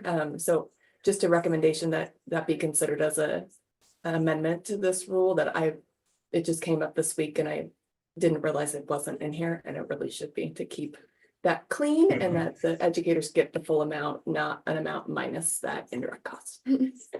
Dr. Thronston, thank you for that. And we're going to wrap up this motion and then we're going to bring that issue up to address that as well. So we do have a motion on the floor, and that motion is that the committee amend line 24 to replace university with institution of higher education. Does anyone wish to speak to that? Not seeing any hands. All those in favor, aye. Aye. Okay, that passes unanimously. And then Deputy Stallings, do you want to address what Dr. Thronston I had? just put some language, Oh. if someone wants to make that motion on the screen, I think that would address it. Dr. Thronson, can you see the language that we've got on the screen? That's perfect. I just want to be clear. It came, the superintendent's asked, and I was like, of course not. And then I was like, oh, it must not be in the rule. Thank you. And I was only going to explain how indirect costs work and how if you didn't put this in, there was a possibility that because the money is going to the LEA, they could take a 10%, 15%, 20% off theoretically to support indirect costs. But if you put this language in, they will not. So the full 6,000 would go to the student. I guess my only question is, and I don't know if the law requires us to put this language in or not. If it does, it's moot, but does the LEA incur any costs in terms of being the pass-through entity? I mean, there are some costs that I think they would incur in just with their HR departments and that kind of thing, which is inherent in this, but that's not something that the legislature provided for, unfortunately. Okay, so the LEA would just have to absorb that. Okay, we have a motion on the, would anyone like to make this motion? I'll make the motion. I move that an LEA may not claim indirect costs in relation to this program. Okay, any discussion to that motion? Board Member Wood? Can I just have someone explain to me what indirect costs are? I probably was talking to you. Sorry, I missed the discussion. Yes, I'd be happy to. So indirect costs are generally, they kind of started more generally with federal programs. So as you can imagine, a lot of funding comes to different programs, but those federal programs don't fund the overarching indirect costs, like the cost for the building, the person's laptop, the HR, the finance. So in our office, for example, there are a number of people in our office who are funded through the indirect cost pool. So they are not, it's not that they're directly funded by the federal government, they're not directly funded by state funds, but we charge kind of indirect cost rate to everybody who participates. The LEAs do the same thing, and their indirect cost rate is approved, I believe by our office or LFA, I'm not sure, the legislature, I can't remember, but they're able to do the same thing. So if they have a certain staff person who, say, for example, is funded with restricted funds, can only be used for, I was going to say intergenerational poverty or out of, but that one's not, is gone now. But if it were for digital teaching and learning, for example, the funds, those staff need to be dedicated to digital and teaching and learning, but the LEA could charge an indirect cost to that program in order to support facilities cost, HR, finance, general administrative costs. And so the idea here is to state, and we do this, there are some programs like Beverly Taylor Sorensen, I'm trying to think of another where we don't allow LEAs to charge indirect costs for some, and that's what it is. So right now, when you have a student teacher come in, somebody's managing that teacher, is that an indirect cost? Well, right now, there's no state funding going Right, to right. LEAs. That's what I'm for saying. So that. they're just absorbing that right now. Yes, I would say the indirect cost is a little different because student teachers likely don't have their own classroom and I don't know if they are provided laptops or not. I mean, the indirect costs for a student teacher might be very different than for a regular LEA employee.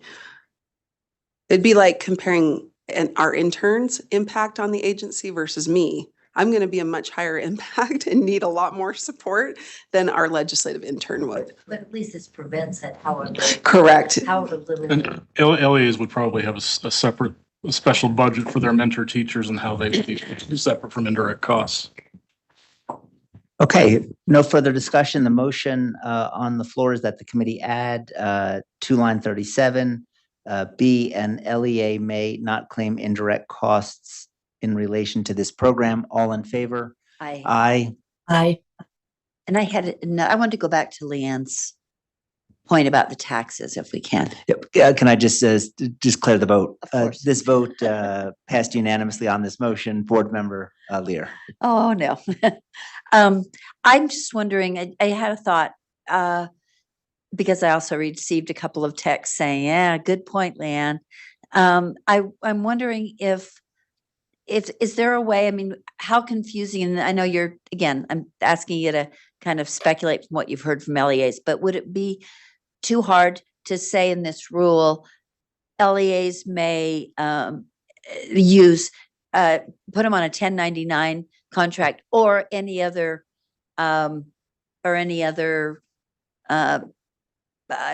not sure what the exact phrase would be, any other situation or position or status or something that the LEA chooses. Would that put too much? And that might allow some LEAs who think they benefit or could recruit student teachers to help their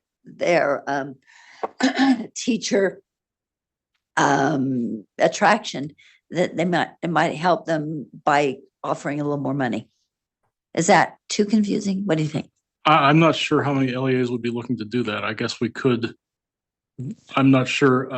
Dr. Height, do you have any opinion on whether that would be problematic to put an option Or helpful, or I mean, I don't think any LEAs are paying these student teachers as employees right now, so they'd be incurring a lot of extra cost if they were to do. if they weren't doing it, but they might have reasons for wanting to. So far, every LEA I've talked to has wanted to choose a 1099.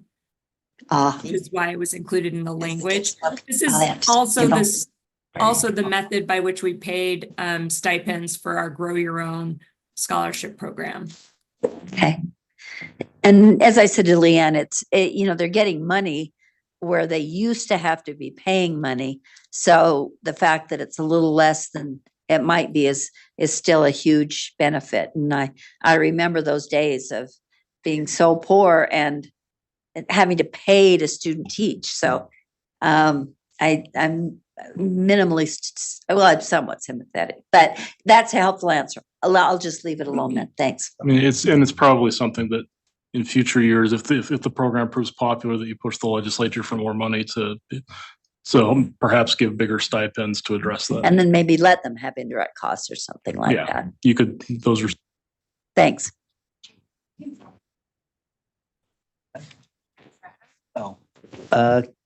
Kim, you had your hand raised? Yes. Kim Fratto, Director of Special Education Programs. I just wanted to just ask a clarifying question. I don't know if this would have an impact on our Apple SPED candidates, because some of them, we've been mentioning that this would impact all education preparation programs. And so if any of those Apple SPED candidates were in a position where they were a student teacher and not employed by the LEA, would they be eligible for this or not? And would we have to make some provisions in this rule to account for that? Because they're not IHE. This would only apply to students that are in university or higher ed programs. Wouldn't apply to Apple program candidates. Okay, I just wanted to make sure we were clear on that. Thank you. Fantastic question, though. Thank you. We will move on to agenda item 2.15 R277 oh. No, we're moving. Okay, so was anyone willing to make the motion on the R277-331? I'll make the motion.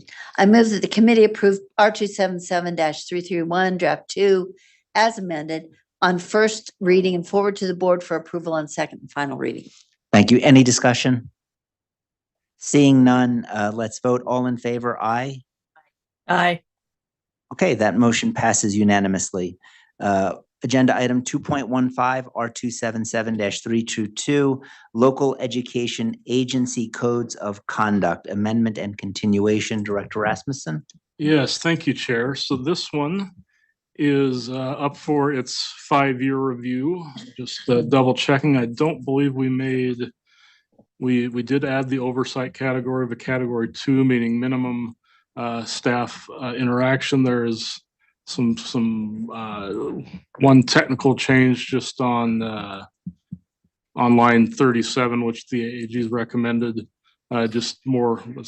Basically just to be consistent with our rule writing format. But other than that, it's all technical changes. Happy to answer any questions that you may have. We just need to re-up this for another 5 years if that's the board's desire. Any comments? Any questions for Director Rasmussen? Yes, so I submitted a motion to you, but it was going to be approved through AG Buse. Did that get? Yeah, and she double checked that and said that was great. So we do have that ready for you to make. Okay, so I have a motion, Chair. Please. Okay, I move that the committee amend draft 1 as follows. Insert the following definition on line 20. Personally identified characteristics as the same meaning as defined in section 53B-1-118, and amend line 58 to read a statement that a staff member may not discriminate against a student on the basis of the student's personal identity characteristics. So this is just uploading or updating based on HB 261 that passed this last session, updating the rule to align with code. And I don't think line 20 is right. Yeah, line 20 doesn't seem to be. Is it not? Yeah, line 20. I read his, because I didn't add the. Well, that's where it would go. That's Staff. That's where the definition of personal identity characteristics. So it goes into definitions. Oh, and where it currently says staff or staff member, that would go down. Yeah, that would be. I see. Okay. Okay. Yeah, yes, yeah. I get it too. Thank you. Yep. Okay. Take it back. Okay. Any discussion to Member Wood's motion? I just appreciate Member Wood for making it. I think that we need to give our teachers very clear guidance on what is allowed and not allowed, and this does that very thing. Thank you. Any other discussion? Seeing none, we have a motion that's pending. Member Wood, do you mind reading that? Good. Okay, I move that the committee amend draft 1 as follows. 1, insert the following definition on line 20. Personal identity characteristics has the same meaning as defined in section 53B-1-118. Number 2, amend line 58 to read a statement that a staff member may not discriminate against a student on the basis of the student's personal identity characteristics. Thank you. All those in favor? Aye. Aye. Aye. Okay, that passes unanimously. Thank you. And what appears to be The rule.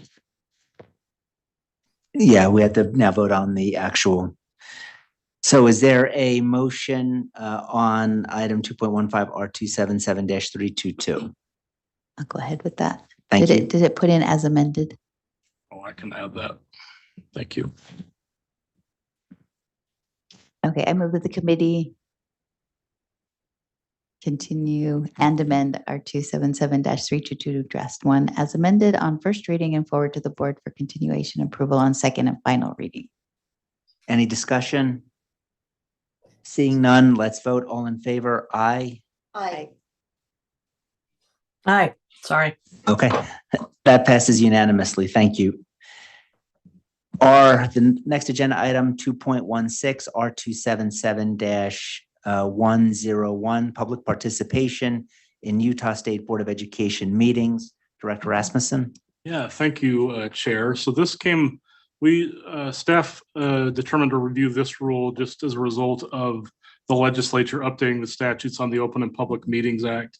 This rule governs public comment at board meetings and then how board meetings are conducted when it comes to the electronic component of that. So we, in consultation with AAG Buse, we did recommend some minor changes to the section on electronic meetings.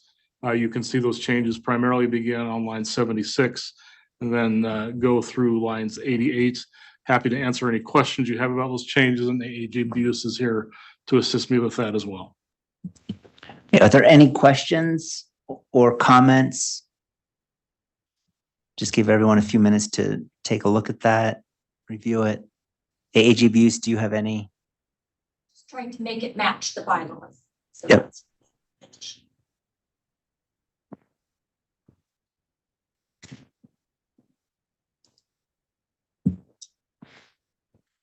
I have a question, and I have not looked at this closely enough for this because it just came to my mind. When we have our, having attended last month completely online, do we have some place where we differentiate when we have to vote as a whole, like with a voice vote versus when we, with this electronic voting? Is there, Bylaws do. our bylaws do state Bylaws say they have to do a roll call vote when you're doing it on. if someone's online? Okay, because we sometimes do that. Now with the electronic voting, we've kind of gone away from that a little bit. And Voting would count as a roll call vote. okay, okay. Is there I a would way say that we your need, electronic voting counts as a roll call vote because it's Yes. instead of you just saying I. everybody and can nay, see you can exactly? see Oh, every that's helpful. person's Vote, and so that would count as a roll call vote. Do we need to put that in somewhere just to clarify that? I don't know that when, that needs to be when, in there. when electronic voting is, that's differentiated is occurring, if it's saying that we have to have, I guess you're just saying that we're defining roll call vote as something that can be When seen each as person- opposed to a vocal vote. Okay, When you take each person's vote. okay. Thank you. I do have one question, and this came up during our last session. I'm referring to line 85. It says a member may not participate in a closed meeting electronically when the meeting is held in person. And specifically, I think our bylaws say if you're in executive session, you can't participate electronically. Is this the opportunity to address that because this is now before us? Do we want to change that to permit electronic attendance in an executive session? And if we do, isn't this the time to? Then you would need to change that. And if you would like to, it's a policy decision that you as a board would make, but you would need to change it in your bylaws as well because it was already in your bylaws. Yes. I was just going to say, one thing you could do is make a recommendation to board leadership that you would like the board bylaws to be agendized for the purposes of making those changes. And then you could delete that in here. If you're anticipating to change it in the bylaws, I would suggest, this is just a suggestion, I would suggest that you delete lines 85 and 86 here if your anticipation is wanting to change the bylaws so that you don't have to come back and change this rule again. If you would have asked me yesterday morning, I would have said yes, but after what happened with policy 2004, I'd think really hard about that. But I do think that there's wisdom, and I just want to put on the record, I do think we should permit it in executive session. I just want to make sure that we have protective language to ensure that the sensitive materials we discuss, whether it's, you can't be on speakerphone or you have to be, whatever it is. But I do think we need additional safeguards before we can do that. but I just wanted to put that out there. Board Member Lear? My recollection, and I don't know if it matters, but is that initially this was written this way because in the bylaws, because there wasn't a secure, it wasn't secure. We didn't have the advancements in technology that made the closed meeting a secure system. And I'm not smart enough technologically to know how to say that exactly. But does anybody remember that was one of the reasons that happened, because they couldn't guarantee that would be a closed system? Do you remember? Sounds vaguely familiar. Doesn't matter. Yeah, it doesn't matter. No, and I'm just vaguely remembering it. So if it was only about technology, I think that I don't see any reason that they can't be, but I agree with you. That is so disruptive to not have somebody that we can hear clearly online.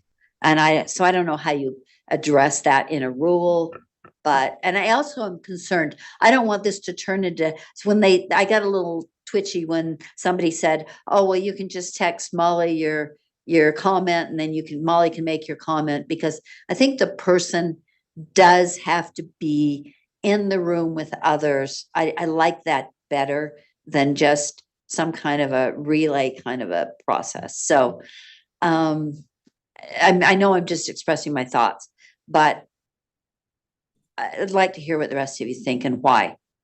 I can share with you. I did actually, in anticipation of this, check with LEAs and universities to find out whether they allowed closed meetings to have people participate electronically, and they're about split down the middle.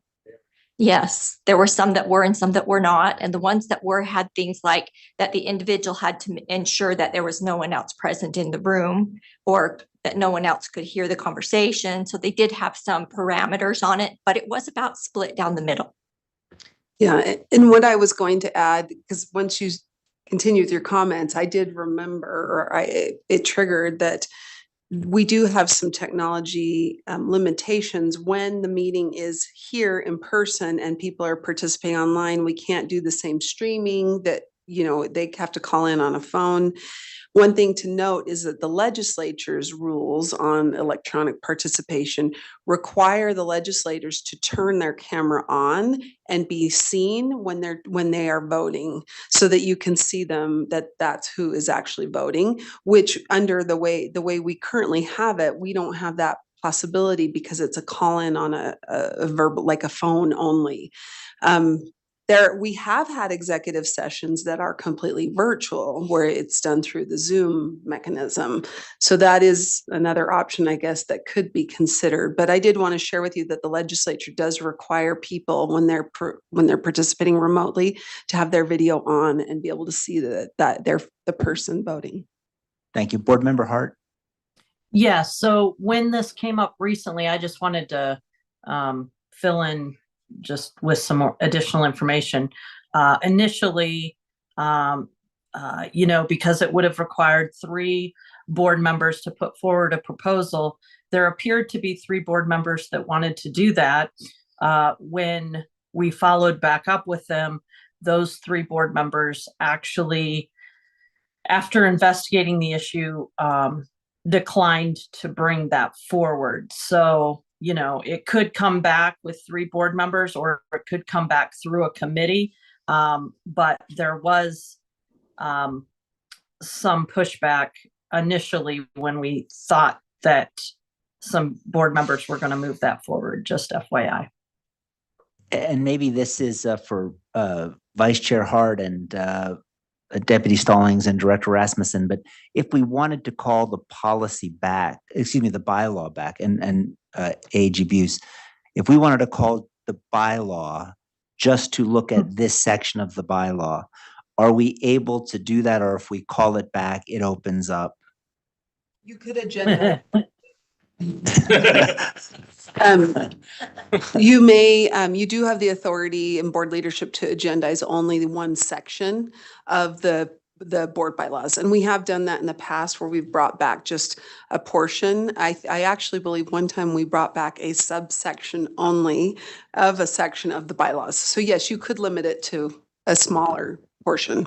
And I'll just ask the committee, I do think this needs to be changed. I do think that we need to update it. One, I have to make amends with board member Wood because she was excluded by my motion, so I want to make peace there. But more importantly, I just think that with the advancement in secure remote technology, given our schedules, I do think it's appropriate. Is there a committee consensus that we do as suggested, which is strike these lines 85, 86, and ask board leadership to send law and licensing that particular section on remote attendance and voting in closed/executive sessions? I would be a no on that. I am a no on that just because we talk about people and employment and situations that have arisen, and I don't feel like there's enough. There is just not enough ways to ensure that confidentiality that I feel comfortable speaking up in executive session.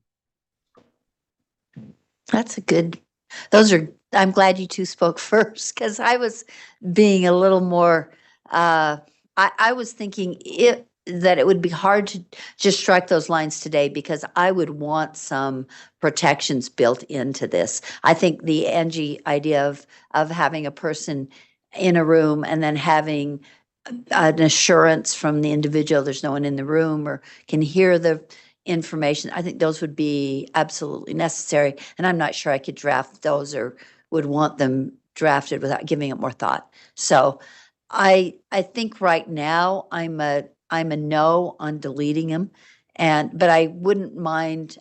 I would hear some possibilities in the future. So maybe to that end, and I could go either way on it, but maybe would it be appropriate, would the committee be okay if we asked AAG Buse, you went out, you talked to these institutions, do you have some of their model policies? I just have their emails that told me, here's what we put in ours. So I could go back and collect those emails and give you some ideas of what they have in their line. They didn't give me their entire policy. They just told me, here are the parameters that we set for participation electronically in the closed meeting. Does the committee see any value in having AAG Buse possibly put those together for us to review, or we just want to move on from this? I think go ahead. I think if 3 people want to do that, they should bring it to leadership. I don't want to ask Michelle to do that right now. So I guess I would be let's not worry about it until until 3 people ask for that from leadership. Board Member Hart? I tend to agree. I don't think our board is in a position right now to be able to provide, or maybe it's the technology isn't in a position to be able to provide enough security that I would feel that we can ensure that other people's privacy is guaranteed, which you can never guarantee it, right? But I think it's a higher likelihood by keeping it in person. Yeah, and then finally, Board Member Wood. Okay, so we have a motion on this particular item, or did we already vote on this? Okay, so anybody willing to make the motion on item 2.8, excuse me, we're not going backwards, 2.16, public participation in Utah State Board of Education meetings. Is it 101? Is it 101? Yes. Okay, you said 2, like Oh, yeah, I was 216. reading the wrong one. Okay, Sorry. I'm just making sure. I already done the wrong one today. So I move that the committee approve R277-101 draft 1 on first reading and forward to the board for approval on second and final reading. Thank you. All in favor? Aye. Aye. Okay, that motion passes unanimously. Thank you, AAG Buse. And then our last item on my agenda is our, 2.17 annual training prioritization. And Dr. Thronston?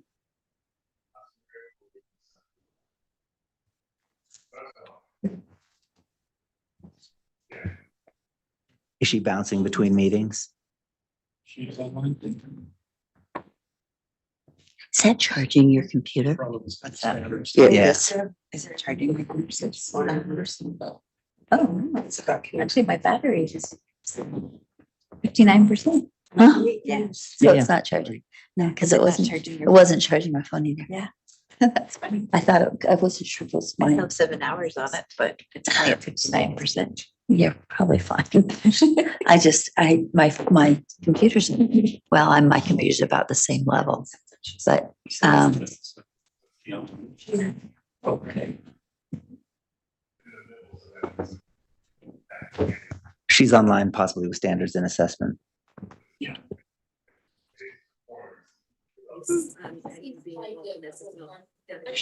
I'm here. Sorry, there are too many. There we go. Oh. You have too many people in too many places. Hey, Dr. Thronston, the annual training prioritization, and you're going to take point on that? Yes, thank you. Okay. So this is in response to last month in board meeting. We were asked to move forward and start working. And the piece that came up for more clarification was the prioritization of the order of events, I guess is the best way to say it. There's numerous trainings, over 40, and which order would be best to go first.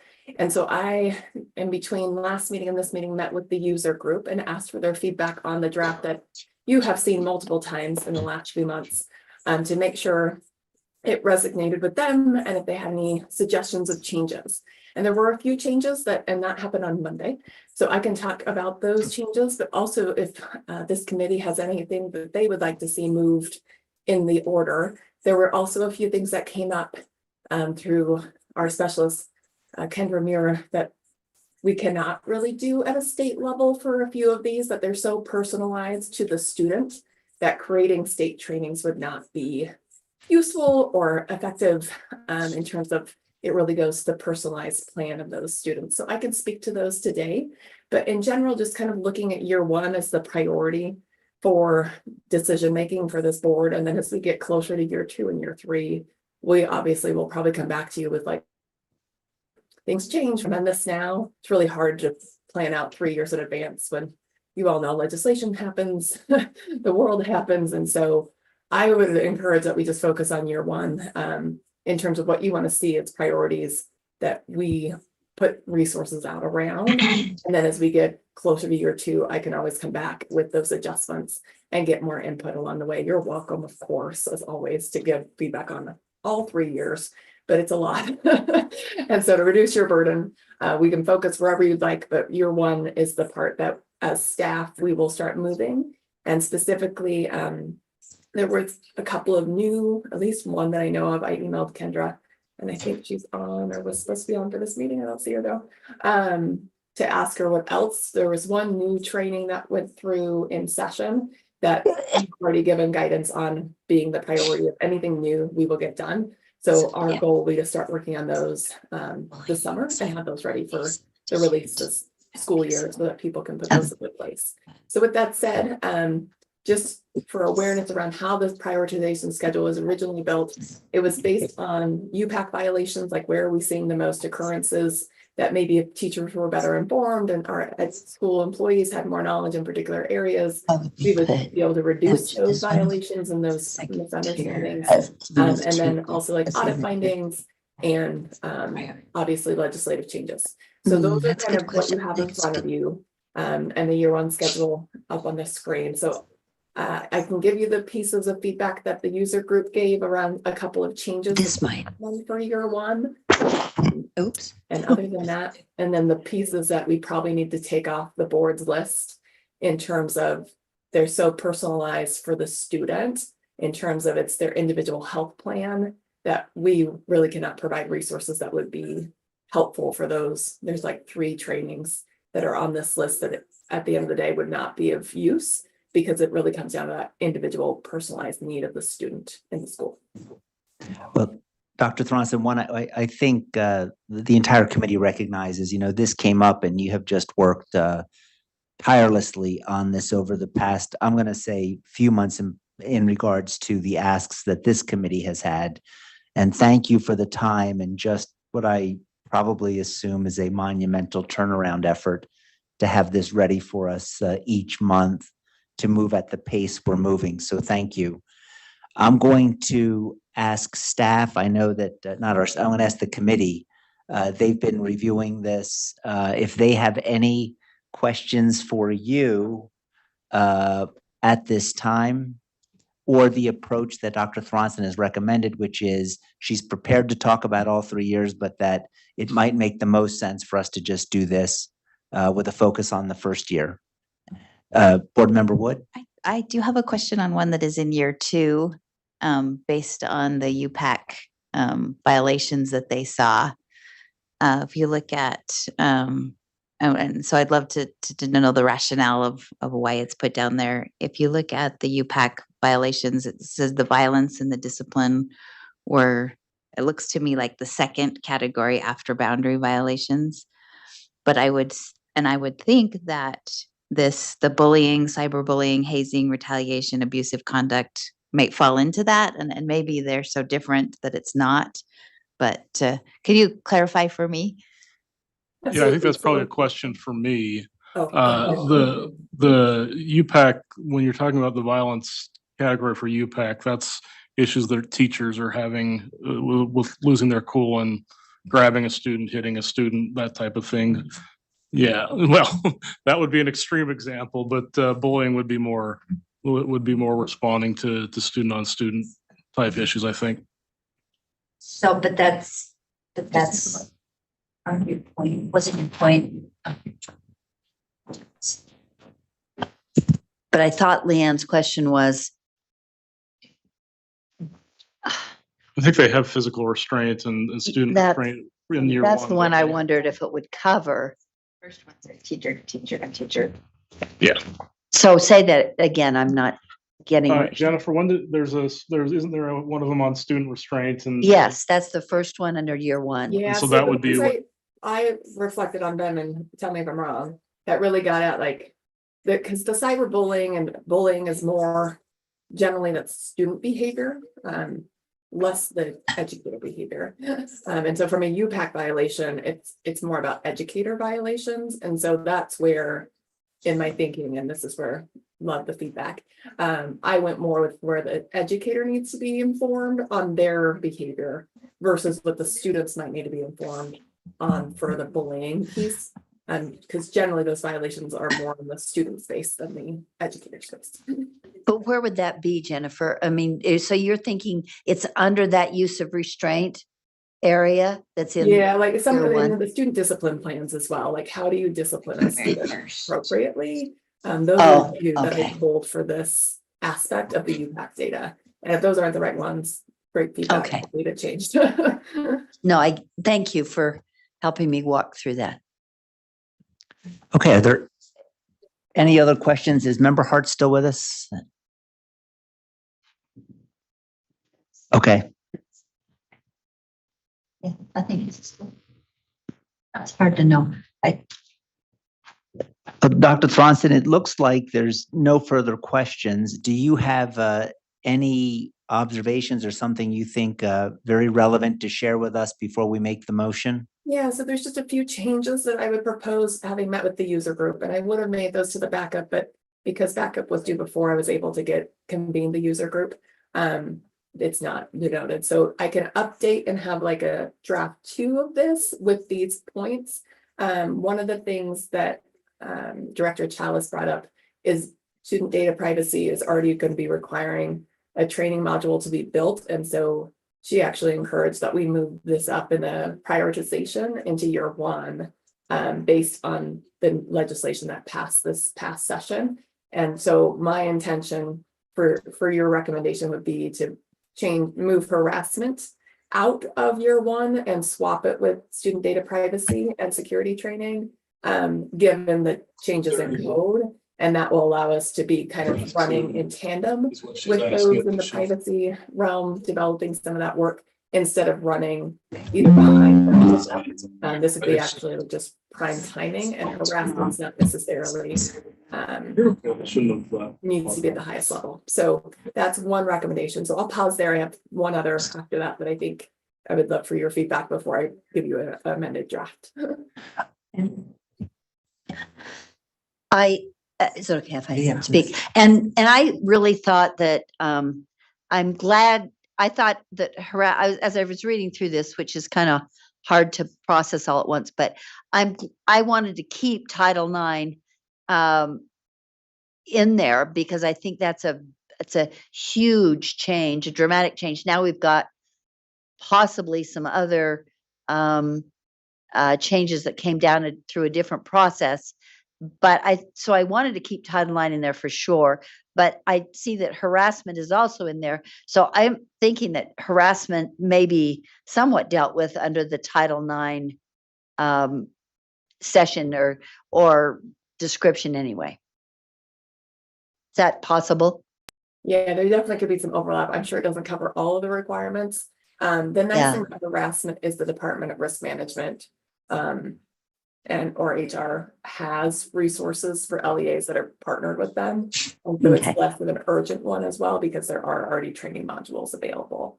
And that's something that you all have charged me with, is like, what's already out there? Do we really need to build these? So that'll be something that I'll encounter. And we actually added to the user group of what's her name? Karen Peterson from the Department of Risk Management to be one of our users because of her background and expertise and training. So we're excited to have that additional membership, which I think will help in the spaces where DRM comes into place into the training. And you all know this is an area of expertise, so like I'm leaning on others. Thanks. No, that I really appreciate that explanation. Thank you.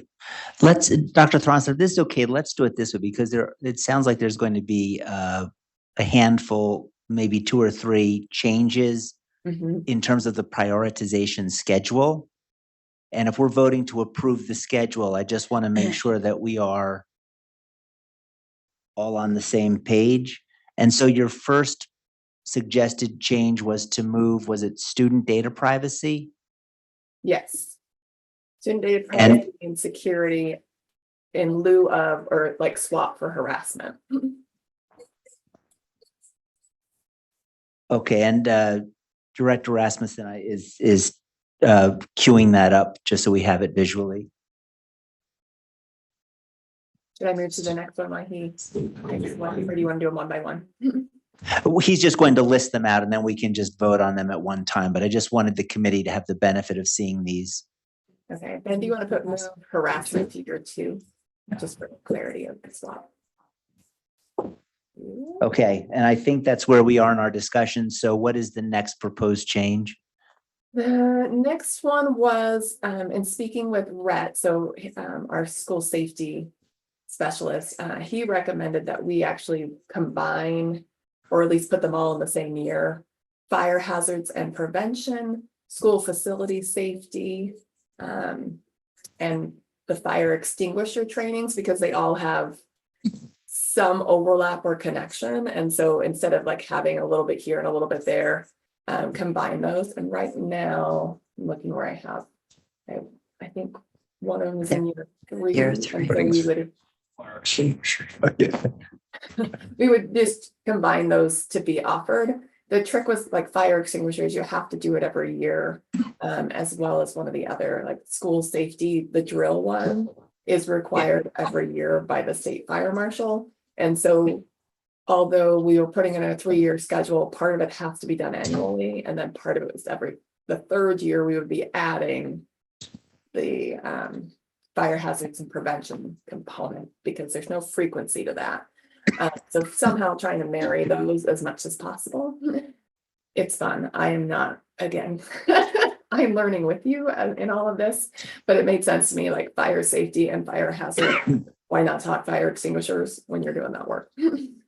Okay, and then any other proposed changes to the training schedule? There was one more that has 3 trainings, basically that we would remove them from the schedule because they're too student specific for state resources to be valuable.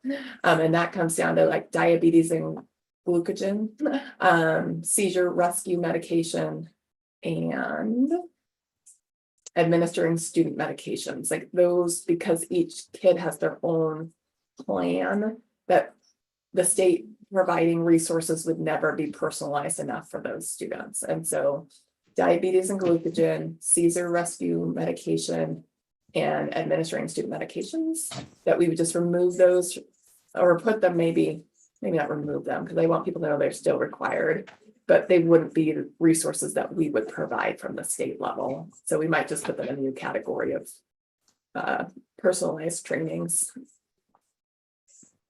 Does that make sense? It does. It does. And we're not saying that we're doing away with the training, but rather that local would take. Yeah, so I would just move these take in the their lead. own section in this.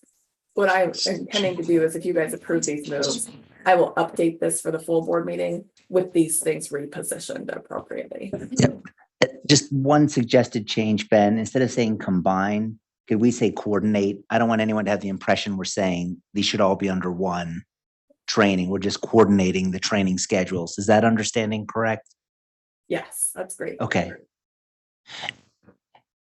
Board Member Wood. I just have a comment. I appreciate you looking so closely at the number 4 items, because I can see doing that at a state level and then somebody saying, well, I did it. And then we lose that extreme need for those students that they're very specific to the concern that they have. So thank you for being so That's careful all about that. Kendra. She knows all the things. I will give her all the credit. Well, and those things require you to like use a one of those Like stabber EpiPens. things. Yeah, You have to stab yourself with the EpiPen. You actually have to like physically do things for those trainings. You can't do them, that has to be done in-house. Well, the nice thing about those particular ones is it's usually a few educators, right? It's only the educator who works with those students. And so unlike a lot of these where it's like all school employees, these have much less impact as well, where we're not taking any trainings off that require all school employees to be required to take this training. We're taking out the ones that are the onesie twosies that is really specific to that. I couldn't figure out there's. So Dr. Thornston, just to make sure that the committee and I understand, you are going to come back before next month's board meeting with this updated schedule addressing these 4 matters. Yes, I'll Okay. just move things around a little bit basically, but I didn't want to move them without bringing them to your attention. Then if there's no other comments, I think we're ready for a motion. Yes, please. Okay, I'll go ahead and do that. I move that the committee approve the draft annual training prioritization schedule and forward to the board for approval with the following modifications. Move student data privacy to year 1, move harassment to year 2, coordinate fire hazards and prevention, school facility safety and fire extinguisher training, and remove from the schedule diabetes and glucogen, seizure rescue and administrating student medication. Is there any discussion to this motion? Seeing none, all in favor? Aye. Board Member Hart? Yeah, Okay. sorry, I'm moody. No. I- Yeah. Okay, that passes unanimously. Thank you. Do we need a motion to adjourn? Oh, don't let it happen again. I mean, geez, no, you were wrong. Welcome to the club. We don't need a motion to adjourn. Then we're just done. We're the end of it. Okay, The end, thank because you. we're the end of the year. Yeah, that objection. Thank you. And just FYI, last motion, it's blue, gone, not. Yeah, I was. Oh, gonna- sorry, I I said was the wrong. gonna- Did I read it? I was gonna say that, and I thought, How you I've spell always. It's O-N Okay, at so the I end. said what you read. So I said what he wrote, but it It's the other. Oh, I didn't. Yeah, gone. and it's a hard G. I Oh, was gonna say, that's not how she pronounced. I'm always the grammar Nazi, so I decided I'm not gonna. I know.